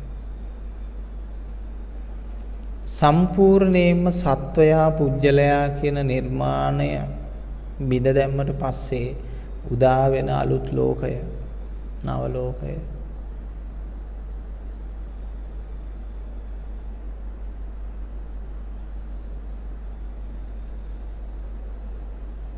සත්වයා පුජ්‍යලයා කියන කෙනාව බිඳ දැම්මට පස්සේ උදා වන නව ලෝකේ ඒක හරිම ලස්සනයි. නිදහසේ දකින්න පුළුවන්කම ලැබෙනවා මම නැතිව. ඇසෙන් නොවේ ලෝකයේ දකින්නේ, කනෙන් නොවේ ලෝකයේ ශ්‍රවණය කරන්නේ, නාසයෙන් නොවේ ලෝකයේ ආග්‍රහණය කරන්නේ, මුවින් නෙවෙයි කතා කරන්නේ. විශ්ව භාෂාවක්.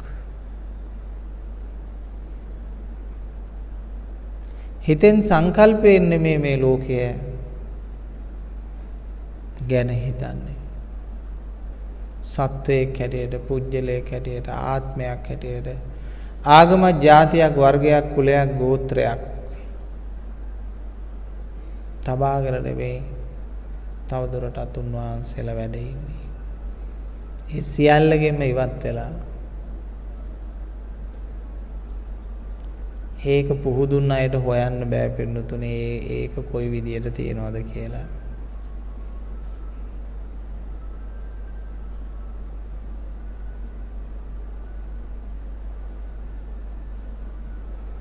පුහුදුන් කෙනෙක් කොහොම පරීක්ෂා කරන්නද? භාෂාවක් ගැන නොදන්න මිනිස්සෙක් ඒ භාෂාවෙන් කියවෙන දේවල් ගැන දැනගන්නවා කියලා කිව්වොත් ඒක අවිද්‍යාවක්, බොරුවක් නේ. ඒ වගේ ලෝකෝත්තර ධර්මයක් නොදන්නා කෙනෙක්, අනවබෝධිත කෙනෙක් ඒ ලෝකෝත්තර ධර්මයේ පිළිබඳව සොයනවා, ඒ ලෝකෝත්තර පිළිබඳව දැනගන්න උත්සාහ කරනවා කියන්නේ ඒක නිෂ්ඵල දෙයක්. නිසා ලෝකෝත්තර ධර්මය අඳුන ගන්න හැකියාව ලැබෙන්නේ ලෝකෝත්තර අයකටම පමණයි. ඒ නිසා පුහුදුන් අය මහා නිෂ්ඵල වැඩක් කරන්නේ මේ රහතුන් හොයන්න යනවා, මාර්ගඵලලාභීන් හොයන්න යනවා. ඔය වැඩේ නතර කරන්න. ඕක අන්ධෙක් චිත්‍රාගාරයක් බලන්න ගියා වගේ වැඩක්. තේරෙනවද? ලස්සනම චිත්‍රාගාරයක් බලන්න යනවා ඩොලර් සෑහෙන ප්‍රමාණයක ටිකට් එකක් අරන්. 100,000 ගානක ටිකට් එකක් අරගෙන මෙයා යනවා මම චිත්‍රාගාරයක් බලන්න යනවා. ඒක ලස්සනම චිත්‍ර තියෙනවා කියලා අන්ධෙක් චිත්‍රාගාර බලන්න යනවා වගේ වැඩක්. පුහුදුන් අය ඒක නිසා පුහුදුන් කෙනෙකුට කරන්න තියෙන පළවෙනි පියවර සාර්ථක කරගන්නේ තමයි තමන් මාර්ගඵලයකට එන්න. ඊට පස්සේ මම රහතුන් හොයා යනවා කියලා කියන්නේ. බොරු රහතුන්, ඇත්ත රහතුන් ඔක්කොම හොයා යනවා කියලා කියන්නේ. සියල්ල බොරුවක් කියලා ලෝකේ, සියල්ල මිත්‍යාවක් කියලා ලෝකේ තේරුණාට පස්සේ පින්වත්නි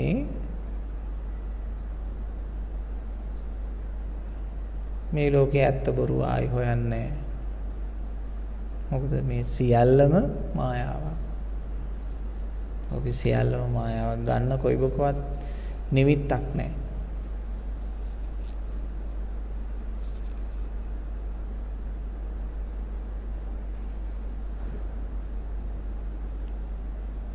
ඊට පස්සේ හරි රහතුන් හොයලා ප්‍රශංසා කරන්නත් නැහැ. වැරදි රහතුන් හොයලා නිඳා කරන්න ඕනත් නැහැ. මොකද Taman තැනකට ඇවිල්ලා ඉන්නෝනේ. ඒ තැන ඉද්දී එහෙම තමයි වැඩ කරන්නේ.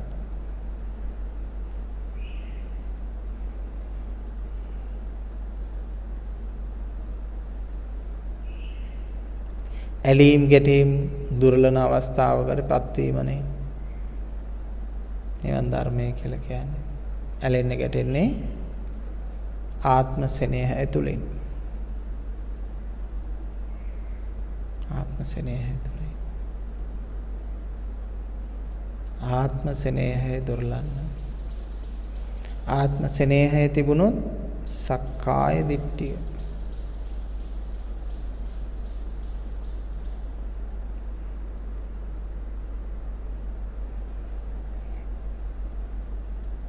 ධර්ම කරුණ නම් ලෝකේ අනන්ත අප්‍රමාණ ඇති.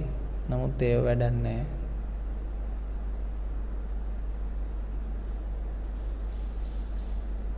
ඔබට මේ මොහොතේ තිබෙන්නේ කුමන අවශ්‍යතාවයක්ද? ඔබ මේ මොහොතේ ලබා ගත යුත්තේ ඒ අවශ්‍යතාවය. කෑම ලෝකේ ඕන තරම් තියෙන්න පුළුවන්. නමුත් ඔබ මේ මොහොතේ තියෙන්නේ ඔබට පිපාසයක් නම් ඔබ ගන්න ඕන වතුර ටිකක්. ඔබට මේ මොහොතේ තියෙන බත් ටිකක් කන්න පිපාසය මේ බඩකින්නක් නම් ඔබ මේ මොහොතේ කන්න ඕන බත් ටිකක්.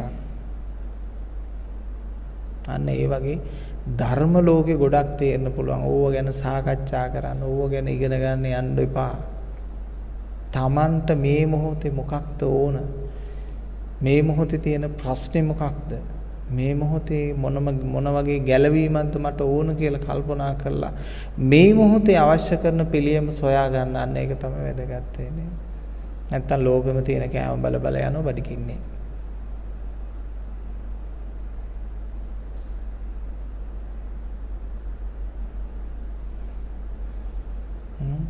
හරක් බලා ගන්න කිරි රස නොදන්නා මේ මිනිස්සු හැටියට බුදුහාමුදුරු පෙන්වුවේ ඒගොල්ලෝ. හරි පඬිත වාක්‍ය වලින් ධර්ම සාකච්ඡා, ධර්ම සංවාද අන්තර්ජාලේ බලන්න. පොඩි පොඩි ගොපළු කොල්ලෝ එකතු වෙලා ලොකු ධර්ම සාකච්ඡා, ධර්ම කතිකා කිරි රස නොදන්නා ගොපළු කොළු හරක් බලනවා.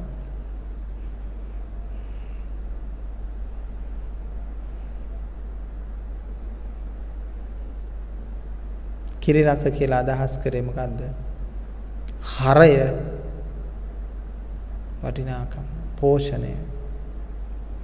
ඒ වගේ ධර්මයේ තියෙන හරය, පෝෂණය, වටිනාකම ජීවිතයට එකතු කරගන්න.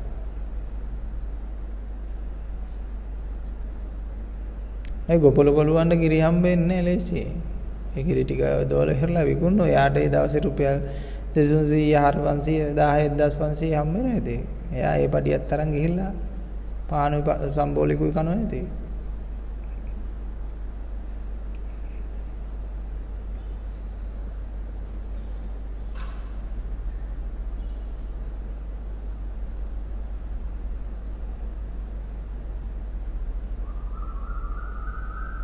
දැන් මොකද කරන්න ඕන පින්තුනේ? මේ භාජනේ හිස් කරන්න ඕන.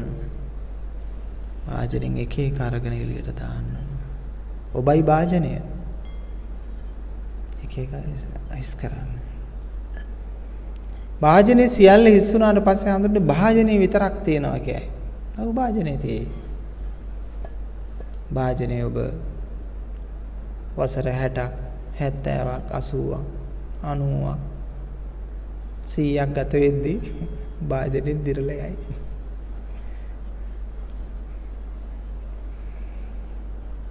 ඒක නේද යථාර්ථය. භාජනේ තුල තියෙන දේවල් ටික හිස් කළාට පස්සේ භාජනේ දිරලා යයි.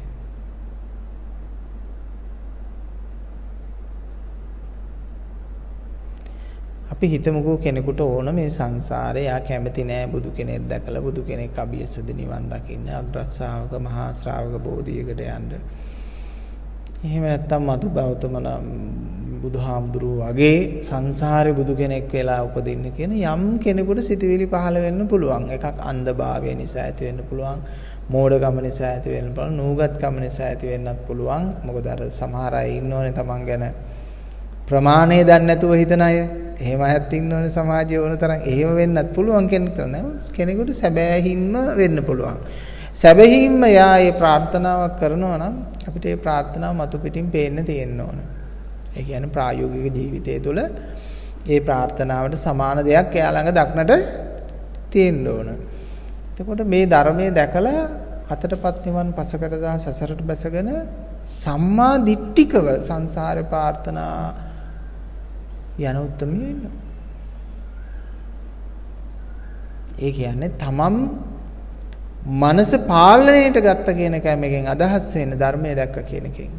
මනස පාලනයට ගත්තාම සසර නවතින ස්විච් එක දානවද?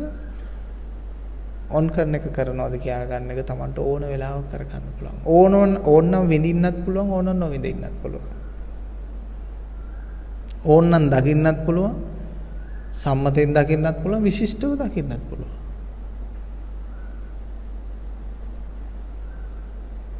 මේ ආත්ම ශක්තියක් සංසාරයෙන් ඇවිල්ලා මෙතන මේ කලබන එක එයාව මෙතනින් අයින් කළාට පස්සේ සම්පූර්ණ Tamanට අයිති ලෝකයක්. ඒ කියන්නේ Tamanට කැමති විදියට පවත්වන්න පුළුවන්. අදිෂ්ඨානය මත පවත්වන්න පුළුවන්. දැන් බෝසත්වරු එහෙමනේ. බෝසත්වරයෙක් කියලා කියන්නේ Taman ඔහේ අර පුතඥයෝ වගේ තැන් වල ගිහිල්ලා ගහගෙන ගිහිල්ලා ඔහේ උපදින්නේ නැහැ.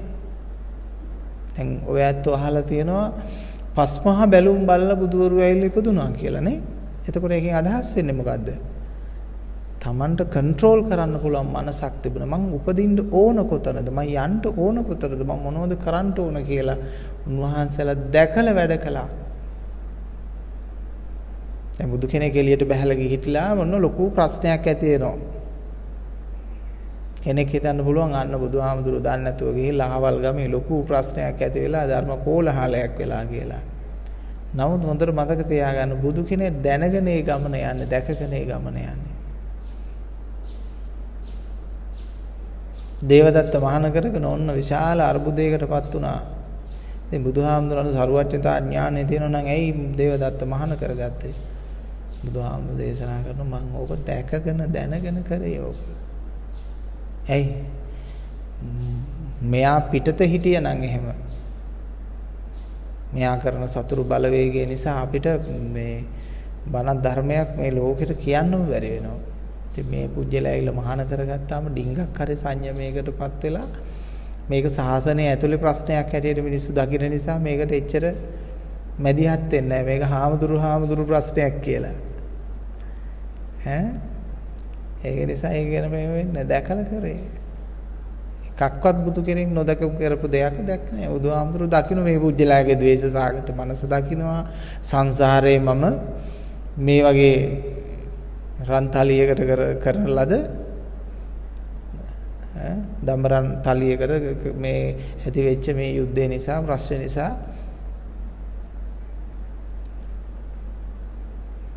වෛර බැඳගෙන ඇවිල්ලා තියෙන්නේ කියලා. මන්නම් කියන්නේ එදා ඒ දම්බරන් තලිය දීලා යන්න තිබ්බේ කියලා. එතකොට ඒ වගේ සතුරු එන්නේ නැහැ නේද කියලා නෑ. සෑම බුදුවරයෙකුටම සතුරෙක් බිහි වෙනවා. මේ ලෝකේ හැටි. මිතුරු පාක්ෂික ධර්ම බිහි වෙනවා, සතුරු පාක්ෂික ධර්ම බිහි වෙනවා. මහා පුදුම ලෝකයක්. හොඳට මතක තියාගන්න පින්නතුනේ මේ ලෝකය ලාම්බු පත්තු කරගෙන පන්දම් පත්තු කරගෙන ඉටි පන්දම් පත්තු කරගෙන ආවා අවුරුදු දහස් ගානක්. මේ ලයිට් විදුලි බුබුලු දාගෙන ෆෑන් දාගෙන මේ ඉන්නේ 900 වැනි සියවසේ සහ මේ 2000 සියවසේ 1900 ගණන් වල සියවසේ සහ මේ 2000 ගණන් වල මේ සියවසේ අතර තමයි මේ විශ්වයේ අපි දකින මේ ඔක්කොම දියුණු දකින්නේ. එහෙම නේද? නැත්නම් අපේ මුතුන් මෙත් ඔක්කොම ලාම්බු පත්තු කරන් පන්දම් පත්තු කරන් හිටපු අයනේ. ඉතින් මේ දියුණුම කාලේ ඉන්නේ ඔබ. හොඳට මතක තියාගන්න පින්වත්නි.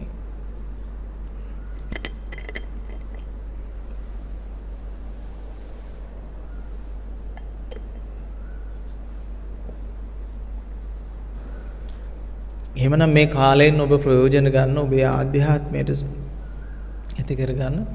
කින් සච්ච ගවේසි කින් කුසල ගවේසි. මේ ආනන්ද හාමුදුරුවෝ මොකද්ද නොතේරෙන පිස්සු බණක් කියනවා. මොකද්ද මේකේ පිස්සු බණේ කියලා හරි වැරදි හොයන්න ඕන කියලා හරි හොයන්න. අත්නෝමතිකව මම මේක විවේචනය කරන්නේ හරියට දැනගෙනම කොයි වෙලාවක හරි මම විවේචනය පටන් ගන්න ඕන කියලා ආවේගයෙන් මේ විවේචන පටන් අරගෙන හරියන්නේ. මං හරි දේ හරි විදියට ප්‍රත්‍යක්ෂ කළා මම විවේචනය කරන්න ඕන කියන අදහසෙන් හරි කල්පනා කරන්න ඕන. තේරුණා නේද? සමහර උදවියගේ ධර්මයේ අපි ඇත්තෙන්ම පරිශ්‍රණය කළේ ඒක හරි කියන නිගමනේ නෙමෙයි. මේක හරි වැරදි හොයන්න ඕන කියලා. දැන් මෙහි ආපු අයගෙන් සමහර අය ඇත්ත වශයෙන්ම ධර්මයේ දැකලා තියෙන මේ මොකද්ද මේ හාමුදුරුවන්ගේ වැඩේ කියලා පොඩ්ඩක් බලන්න එන්න ඕන කියලා ඇවිල්ලා තමයි ධර්මයේ දැක්කේ. ඔය හාමුදුරුවෝ මෝහනයක් කරනවායි කියනවා, ආරම කරනවායි කියනවා. ඕක මේ මනෝවිද්‍යාවට අනුව මෙහෙමයි, අර විද්‍යාවට අනුව මෙහෙමයි. ඕක මැජික් එකක් වෙන්නේ නැති, බොරුවක් වෙන්නේ නැති කියලා. හැබැයි අර විවේචනයේට කලින් පරේෂණය. කරන්න ඕන. එහෙම නැතුව ඉතින් අගක් මුලක් නොදන්න විදියට ඔහේ හරි දේ මොකද්ද කියලා දන්නේ නැතුව විවේචනය කරන එක ඒක විද්‍යාත්මක විවේචනයක් නෙමෙයි. ඔබ මේක වැරදි කිව්වොත් හරි එක පෙන්වන්න ඕන ඒකේ. අනේ කුසලතාවයේ තියාගෙන විවේචනය කරන්න ඕන. මක් හරි එක වැරදි එකයි කියලා කියනකොට මං අහනවා එන හරි එක මොකද්ද? හරි එක ප්‍රත්‍යක්ෂව කියන්න ඕන. අහවල් පොතේ තියෙනවා කියලා කිව්වහම හරියනවද ඒක?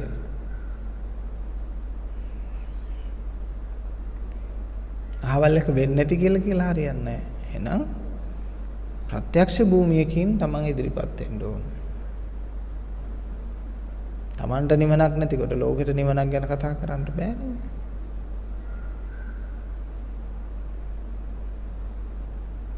නිසා තමන්ට නිවනක් හදාගෙන ලෝකෙට නිවනක් ගැන කතා කරන්න ලෑස්ති වෙන්න ඕන.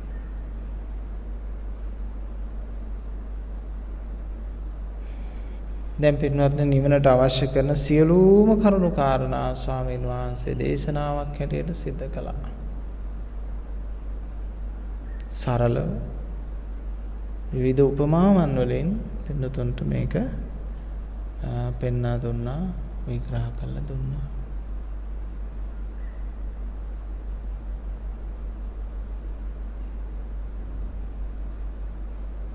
දැන් තමන්ගේ කාර්යය තමයි තමන්ව සුද්ධ කරගන්න එක, පිරිසුදු කරගන්න එක. ආත්ම දෘෂ්ටිය තමන්ට කවදාවත් සැනසෙල්ලක් ඇති කරලා දෙන්නේ නැහැ. තමන්ව මමත්වයේ කියන එක මානං හඳුනගත්තේ අපායට ගෙනියන්න ආපු දූතෙක් කියලා. තමන්ගේ තියෙන අස්මිමානය, මමත්වයේ ආත්ම සෙනෙහය කියන එකෙන් අපිට පව් සිද්ධ කරවන්නේ. තේරුණාද? අපායට ගෙනියන්න ආපු දූතයා තමයි ඔබේ මමත්වය. ආත්ම සෙනෙහ, ඔබේ ආත්ම සෙනෙහ ඔබව අපායට ගෙනියනවා. අර දැන් සමහර මිනිස්සු හිරගෙවල් වල දාලා ඉන්නවා. ඒ මිනිස්සු හිරගෙවල් වල දාලා ඉන්නේ ඇයි කියලා ඇහුවොත්, අද හිරගෙවල් වල ඉන්නේ ඇයි කියලා ඇහුවොත්, තමන්ගේ ආත්ම සෙනෙහය නිසානේ. තමන්ගේ ආත්මයට කවුරු හරි කෙනෙක් බෑන්නා, ගැහුවා, මම ඕක ඉතුරු කරන්නේ නැහැ කියලා මැරුවා. එතකොට එයා ඉන්නේ ඇයි? ආත්ම සෙනෙහය නිසා හිරේ ඉන්නවා. එතකොට ඒ හිරේ ඉඳලා මේ මිනිස්සු ඊළඟට අපායට යනවා. එතකොට එහාට ගිහිල්ලා තියෙන්නේ ආත්ම සෙනෙහය නිසා. ඊළඟට ධනයට, නිවෙස් වලට, ගේ දොරට, අරකට මේකට දැඩි තෘෂ්ණාවෙන් කා කුටාගෙන, මරාගෙන, බොරු වැඩ කරගෙන, ධනය එකතු කරගෙන නේද මිනිස්සු ජීවත් වෙනවා. ඒ ඇයි? ආත්ම සෙනෙහය නිසා. ඒතකොට පෙරේතෙක් වෙලා උපදිනවා. පෙරේත ආත්මයක් ලැබනවා ගෙවල් දොරවල් වලට මේ ආසත්ත වෙච්ච. පෙරේත ආත්ම තියෙනවා, පෙරේත ශරීර තියෙනවා, පින්නතුනේ නැත්තේ නේ. ඒවා අපේ ආධ්‍යාත්මික ඇසින් අපි දකිනවා. තැන්වලට ගියාම සමහර තැන්වල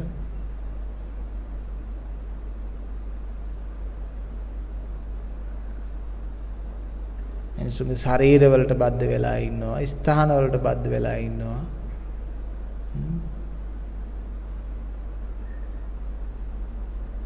ඒ පෙරේතෙක් කරේ යාගේ ආත්ම සෙනෙහය.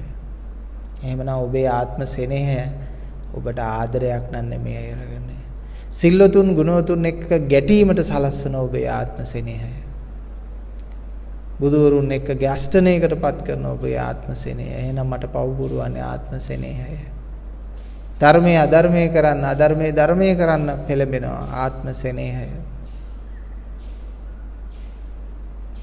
හාමුදුරු කෙනෙක්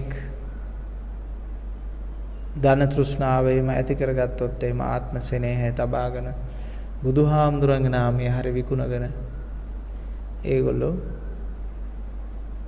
නොයෙකුත් ප්‍රෝඩාවල් කරගෙන අනිත් දේවල් බණ භාවනාවල් වලට බැනගෙන හරි චෝදනා කරගෙන හරි ජනප්‍රිය වෙන ක්‍රමවේද හොයාගෙන හරි ජනප්‍රිය වෙන ශෛල ක්‍රමවේද හරි හොයාගෙන ඔය කීර්තිය, ප්‍රසිද්ධිය, ප්‍රශංසාව පස්සේ යනවා. ධන දානයන් දේවල් වලට තියෙන ඒවට ගරහගෙන හරි යනවා. අරයට මෙයාට තියෙන යාන වාහනේ අරය සැප විඳිනවා, මෙයා සැප විඳිනවා. දැන් මේ කොල්ලෙක් දවසක් කියන මං අහලා මේ හාමුදුරුවෝ අපිට මේ Benz වලින් ඇවිල්ලා BMW වලින් ඇවිල්ලා අතහැරීම උගන්වනවා කියලා කියා වෛර කරනවා. ඉතින් මම ප්‍රාර්ථනා කරේ මේ කොල්ලට කවදක හරි BMW එකක් ලැබේවා කියලා. ඇයි ඒ? කේන්තිය, තරහ, වෛරය. සමහර අය ඉන්නවා මේ හාමුදුරුවන්ට දෙන්න ඕන නැති හාමුදුරුවන්ට දෙන්න ඕන කියලා. ඒකත් එක දීමනාවක් තමයි. සමහර අය ඉන්න මහලු නිවාස වලට දෙන්න ඕන දාන්න කියලා හිතනවා. ඒකත් එක දීමනාවක්. ඒක හොඳයි.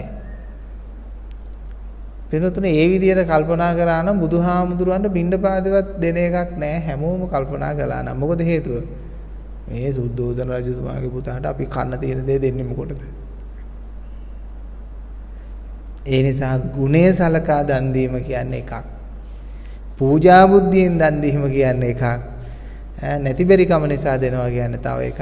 යාචකයෝ නිසා දෙනවා කියන්නේ තව එකක්. බුලන්නුන්ට දෙනවා කියන්නේ තව එකක්. ඒ නිසා මට නම් ওই බුලන්නුන්ට දෙනේවා, යාචකයන්ට දෙනේවා, නැති බැරි අයට දෙනේවා මට ඕනේ.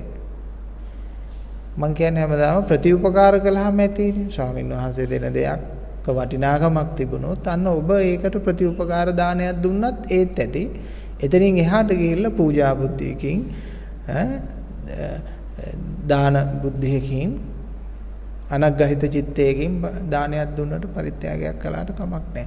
ඒකේ ආනිසංස වෙනම තියෙන්නේ. අර අනුග්‍රහ බුද්ධියෙන් දෙන ඒවායි ආනිසංස වෙනම තියෙන්නේ. දුප්පත්කම බලලා දෙන දානෙති ආනිසංස වෙනම තියෙන්නේ. දැන් මෙහෙට ඇවිල්ලා එක්තරා මිනිස්සෙක් අර තනකොළ වපන මැසිමක් දෙන්න කියලා. ඒ මිනිස්සයා ඇවිල්ලා පන්සල දැක්කට පස්සේ මිනිහා තීරණය කරලා තියෙනවා මේ පන්සලට දීලා වැඩක් නැහැ කියලා.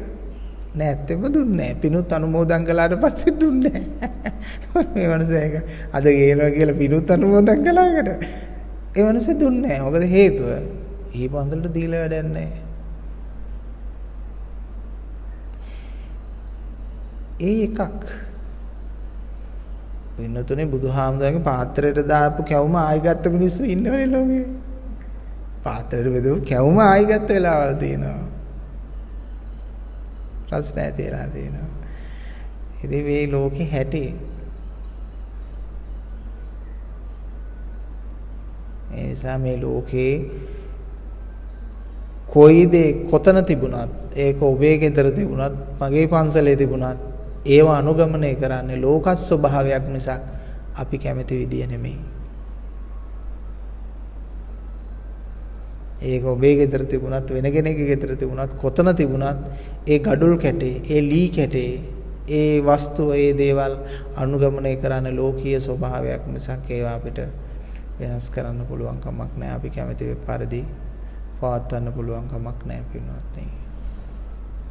ඒ නිසා ඒව තුලින් ධර්මයට වටිනාකම් හදනවා නම්, ඒව තුලින් දුප්පත් පෝසත්කම් හදා ගන්නවා නම් ඒක යා ළඟම තියෙන දුප්පත්කමක් විතරයි. තේරුණා නේද? දුප්පත්කමක් විතරයි. ඒ නිසා ඒ ඔක්කොටම එහයින් තමයි ಗುಣධර්ම සද්භාවය කියන එක තියෙන්නේ. රුපියල එක අගේ රුපියල නෙමෙයි. රුපියල එක අගේ කෝටි 100ක් වෙන්නත් පුළුවන්. අපිට ඒක තේරෙනවද? රුපියල එක අගේ රුපියල නෙමෙයි. රුපියල එක අගේ කෝටි 100ක් වෙන්න පුළුවන්. මට දුන්නු සමහර රුපියල් 10 වල් වගේ ඒවයි වල මම දැකලා තියෙනවා ප්‍රකෝටි ගණන් අගේ. මොකද මේ මිනිස්යාගේ හිත ඇතුලේ ඒක ජනිත වෙන ශ්‍රද්ධාවත් එක්ක පවතින අගේ මම ඒ දැකලා තියෙන්නේ. ඒ වගේම ලොකු මුදල් වෙන්න පුළුවන්, දෙනව වෙන්න පුළුවන්. නමුත් ඒක ඇතුලේ අගයක් දකින්න නැති වෙන්න පුළුවන්. අගයක් හැදෙන්නේ නැති වෙන්න පුළුවන්. ඒක තමාට තියෙන ප්‍රමාණය සහ සාපේක්ෂිතතාවය තහ ඒට දක්වන චේතාන්විත ගුණාත්මක භාවය තුල තමයි ඒක උස් පහත් වෙන්නේ.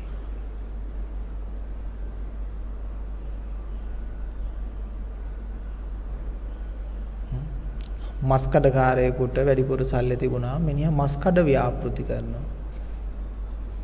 හාමුදුරු කෙනෙකුට මුදල් හදලා තිබුණොත් උන්වහන්සේලා ඒකෙන් ධර්මය දහම් පොතපත ප්‍රවර්ධනය කරනවා. දියුණු පවුණු කරනවා. මාළුකාරයෙකුට තැබෑරුම්කාරයෙකුට වැඩිපුර සල්ලි හම්බුනා මිනිහා තැබෑරුම් වැඩි කරනවා. ඉතින් එහෙම දෙයක් තියෙනවා. එතකොට ඒ නිසා මම කරන්නේත් ලෝක යහපත වෙනුවෙන් ස්වාමීන් වහන්සේ කෙනෙක් කවුරු හරි කෙනෙක් ලෝකයාගේ යහපත වෙනුවෙන් යමක් කරයිද ඒකේ කිසි වටිනාකමක් අගයක් නැද්ද?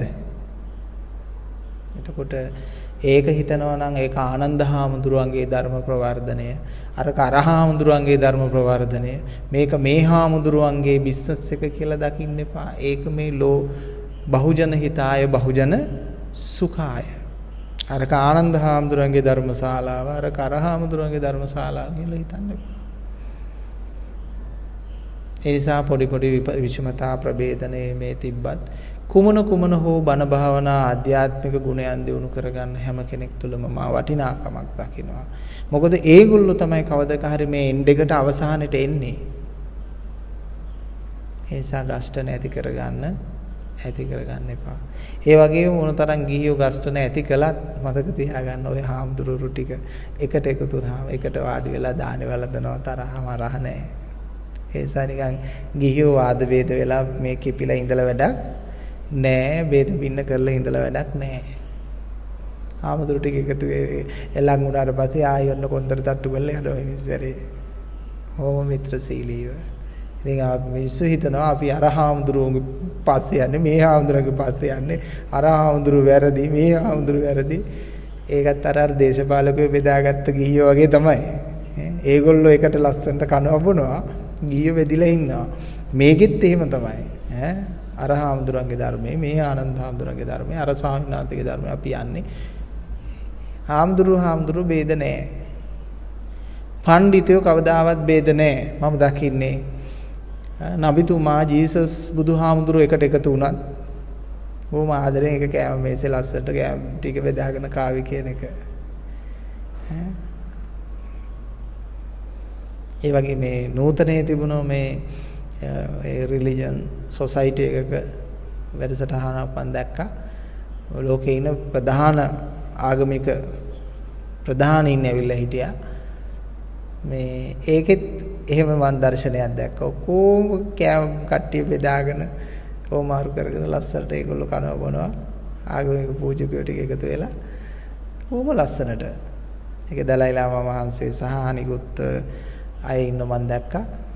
රාහුල් දිගට තියෙන අය, කොටර තියෙන අය, ඔටුනු දාපු අය, ඒක කුරුස දාපු අය ඔක්කොම එකට කනවා බොනවා ලස්සනට. උනාසලා කනවා බොනවා කියන්නේ බොන්නේ ඇල්ලතුර.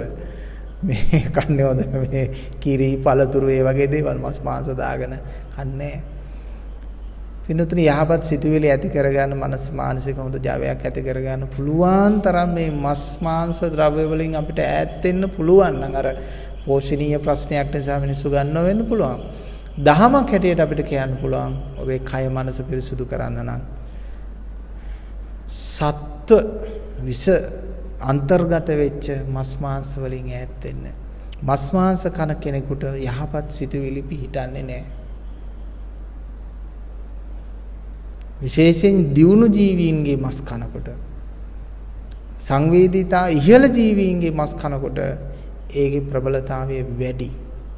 උදාහරණයක් වශයෙන් ගව මස් වෙන්න පුළුවන්, වද දීලා මරන ඌරු මස් වෙන්න පුළුවන්. ඒ වගේ දේවල් කනකොට වෙනවා. නිසා මේ දේවල් වලින් ඈත් වෙලා තමයි පුළුවන් තරම් ධර්මයේ වඩනවා නම් ඉක්මනින් ධර්මයේ වඩා ගන්න පුළුවන් කියලා අපි විශ්වාස කරනවා. ඉතින් පින්වත්නි හැම දිනාටම ධර්මයේ ආශිර්වාදය ලැබේවා. ධර්මයෙන් ජීවිතය සැනහේවා. හැම දිනාගේම ජීවිත ආලෝකයටපත් වේවා. මා දන්නා පරිදි, මා හැඟෙනා පරිදි පුළුවන් විදියට මම ධර්මයේ දේශනා කරා.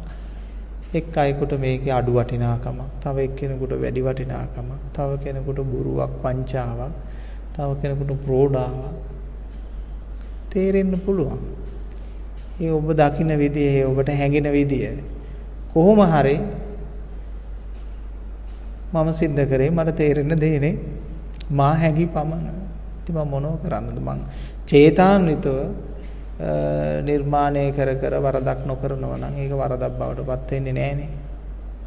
ඒකවල කවුරු කාට හරි ගත්ත විදියකින් එයා හිතලා මේක ඕනම කෝණයකට හැරිලා බැලුවොත් ඒක මේ පින්වත්නි නරක වෙන්නත් පුළුවන් හොඳ වෙන්නත් පුළුවන්. මේ මනුස්සයර හිතන විදිය දැන් බුදුහාමුදුරු සියලු දෙනාට හොඳ නෑනේ. බුදුහාමුදුරු සියලු දෙනාට ප්‍රියමනාප කෙනෙක් නෙමෙයි. මේ ලෝකෙ හැටි. ඒකට ද්වේෂයේ වැඩි මනුස්සයට බොහෝ දේ ද්වේෂ සහගතව පේනවා. ශ්‍රද්ධාව ඇති මනුස්සයට බොහෝ දේ ශ්‍රද්ධාවන්තව පේනවා. ප්‍රඥාවන්ත අධික මනුස්සයෙකුට බොහෝ ලෙස ඒකේ ප්‍රඥාව පේනවා. මල්වත්තෙත් කුණු ගොඩක් හොයාගන්න නිලමැස්සෝ ඉන්න ලෝකේ කලාතුරකින් කුණු ගොඩෙත් මල් පෙළයක් හොයාගන්න පුළුවන් මලක් දකින සමනැල්ලුත් ඉන්නවා. ඒ නිසා ඔබේ ජීවිතයේ නිලමැස්සෙක් කරගන්නවද සමනැලෙක් කරගන්නවද කියන එක ඔබට බාරයි. ඒ නිසා වැඩි වැඩියෙන් ලෝකේ කුණු ගොඩගත් මල් ගහක් දකින්න පුළුවන් මට්ටමේ සමනැල්ලු හිටියොත් මල් වත්තක අනිවාර්යෙන් ගොඩක් මල් දකීවි කුණු ගොඩ හොයන්න නැතුව. තේරුණානේ? ඒ නිසා මල් වත්තේ කුණු ගොඩක් හොයන අයට නම් මේ ධර්මයේ අනිවාර්යයෙන්ම මොකද වෙන්නේ? ඇලර්ජි වෙනවා. එයාට දැන් අපි දන්නවනේ ඕනම එන්නතක් ඇලර්ජි වෙනවනේ. දැන් මේ ගහන එන්නතත් ගාන මිනිස්සුන්ගේ ප්‍රතිශක්තිකරණය වර්ධනය වෙන්න. කොරෝනා එන්නත. ඕක ඇලර්ජි වෙනවනේ. ඉතින් ඕක කොහොම තමයි මිනිස් ශරීරවල හැටි. ඒතකොට මිනිස් මනසටත් කොහොමයි? ඉතින් වළක්වන්න බෑ පිළිවත් නේ. ඒ නිසා දුර්ලභ ධර්මයක් සැනසෙල්ල ඇති කර ගන්න පුළුවන් ධර්මයක්. ඒ ධර්මය නිසා අපි සැනසෙල්ලෙන් ඉන්න ඔබත් සැනසෙන්න සැනසෙල්ලෙන් ඉන්න මේකට තියෙන සද්ධර්ම ශ්‍රවණය යෝනිසෝ මනසිකාරය. ධම්මානුධම්ම ප්‍රතිපatti ධර්ම වඩන්න. හරිම ලෙහෙසි දෙයක් තේරුම් ගත්තොත් හරිම ලෙහෙසි දෙයක්. 7 අවුරුද්දේ ළමයි දැකපු ධර්මය 60 අපිට දකින්න බැරි වෙන විදියක් නැහනේ. 7 අවුරුද්දෙන් තේරුම් ගත්ත දහමක් මේක කියන එක තමද කරන්න එපා. රාහුල උත්තමයා වගේ රාහුල කුමාරයා වැනි ස්වාමීන් වහන්සේලා සුනීත සෝපාක වැනි ස්වාමීන් වහන්සේලා ඊටාම දරුණු අඟුලිමාල වැනි අය ඊටාම සමාජයේ නරකයි කියලා හිතාගෙන ඉන්න අම්බපාල වැනි අය ධර්මයේ දැක්කා. ඒ වගේම නිවන් දකින්න කුසලතා තීජ්‍ය අදාචත්ත වගේ කට්ටිය නේ මාර්ගඵලයක් දකින්න කුසලයක් තිබිච්ච කෙනෙක් අජාසත්ත අපරාධේ දකින්න බැරි වුණා. ඒ ආනන්තරේ පාප කර්මයක් කරගත යටපත් කරන්න බැරි අකුසලයක් කරගත්තා.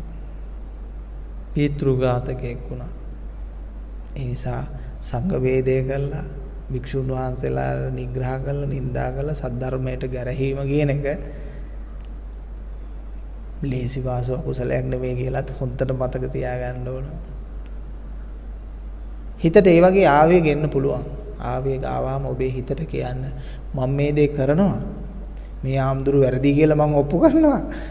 හැබැයි මම සෝවාන් වෙලා මම රහත් වෙලා ගිහිල්ලා මම මේ වැඩේ කරනවා කියලා. එතකොට සිතට පණිවිඩයක් දෙන්න. එතකොට අර සිත නිවැරදි පැත්තට හරව ගනීවි. ඉතින් හැමදෙනාටම ධර්මයෙන් සැනසීම වේවා කියලා ප්‍රාර්ථනා කරනවා. සාදු.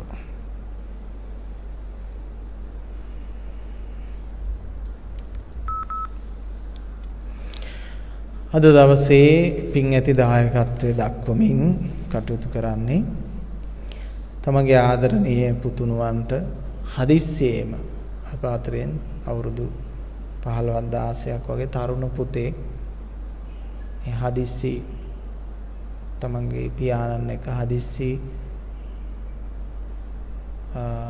තාත්තගේ කරන රැකියාවට උදව්වක් කරන්න ගිහිල්ලා තිබුණු අපිට ආරංචි වෙන විදියට විදුලි සැර වැදීමෙන් ශනිකව ජීවිතයෙන් සමුගත්ත දරුවේ ඒ යසිරු රිවිසර කියන මේ පුතුණුවන්ට 3 මාසයක් මේ ජූනි මාස 22 වෙනි දිනට 3 මාසයක් පිරීම නිමිති කොටගෙන ඒ පුංචි පුතුණුවන්ට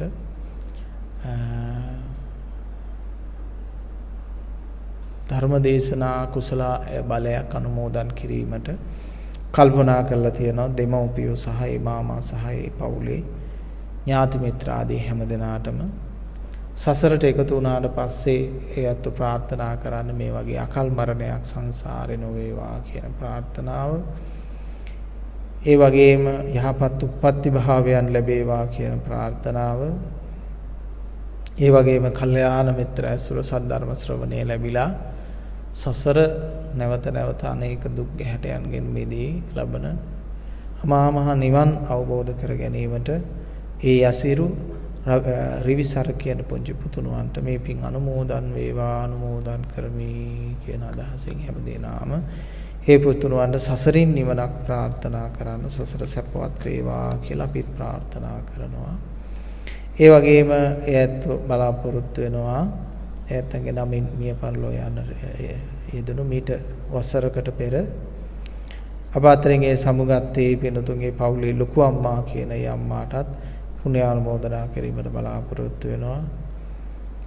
ඒ හැම දිනාටමත් ඒ පවුලේ ඉන්න සිළු දෙනාටමත් මේ පින් අයිති වෙත්වා. ඒ හැම දිනාගේම සාංශාරික වශයෙන් භව ගමන සුගතිගාමී වේවා. නිවනින් සැනසීමට මේ පුණ්‍ය ධර්මයෝ පින් පඳුරක් වේවා කියලා අපි අනුමෝදන් කරනවා. ඒ වගේම ලෝකවාසී හැම දිනාටමත් ධර්ම ශ්‍රවණය කරන හැම දිනාටමත් මේ දහම් කුසල බලයෙන් මෙලොව වශයෙන් ආයුරාරෝග්‍ය සැප වර්ධනය වේවා. මඟඵල නිවන් සාක්ෂාත් කර ගැනීමට මේ පංච බල ධර්මයෝ නිරතුරුවම වැඩේවා. ඒ වගේම සසරට එකතු වුණ හැම දිනාටම සසරින් නිවනක් වේවා. වර්තමානයේ පැතිරී යන ඒ කොරෝනා වෛරසයේ ව්‍යසනය ලෝකයෙන් දූරීභූත වෙලා ලෝකෙට සිත ශාන්තිය වේවා. ලෝකෙට සිත ශාන්තිය උදා වන්නට නම් ලෝකයේ මිනිසුන් පාපයෙන් ඈත් විය යුතුයි, පාපයෙන් දුරු විය යුතුයි කියන පණිවිඩයයි මේ ස්වභාව ධර්මයේ දෙන්නේ. මිනිසුන් යහපත් සිතුවිලි ඇති කරගන්නට පටන් ගත්තට පස්සේ නැවතත් මේ ලෝකය යථා තත්ත්වයට පත් වෙන්නට පටන් ගන්නවා. ඒ නිසා සියලු මිනිසුන් පාපය මේ රටේ දුරු කරන විදියට කටයුතු කරන්නට ඕන. ඉතින් පාපය දුරු කරන මට්ටමක් නැහනේ. එන්නතුනේ අපිට තේරෙනවා හවල් දවසේ සුරාසල් ඇරෙනවා ඔන්න බොණ්ඩ. හවල් දවසේ ඔන්න මස් මාංශ ගෙදරටම අපි ගෙනල්ලා දෙන්නම්. ඔන්න කණ්ඩ. ඒවත් විස ගොඩවල්. වස ගොඩවල්. ඉතින් මේ ලෝකේ පාපය දුරු කරන ස්වභාවයක් දක්නට තිබෙන්න ඕන. එතකොට තමයි මේ විශ්වයට යන අසුබ ශක්තියින් අඩු වෙන්නේ.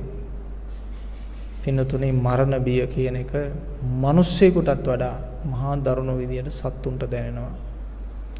මිනිස්සෙකුට ඩිංගක් මරණය ගැන හිතලා මෙනෙහි කරලා ධර්මානුකූලව හිතලා Tamanට මරණය ගැන යම්කිසි ශාන්ත බවක් ඇති කරගන්න පුළුවන්. නමුත් මනුස්ස සත්වයක් කියලා කියන්නේ 100%ක්ම තමන්ගේ ආත්ම සෙනෙහට බැඳිච්ච මහා පුදුම මේ ආත්ම බැඳීමකින් ඉන්න සත්වයෝ.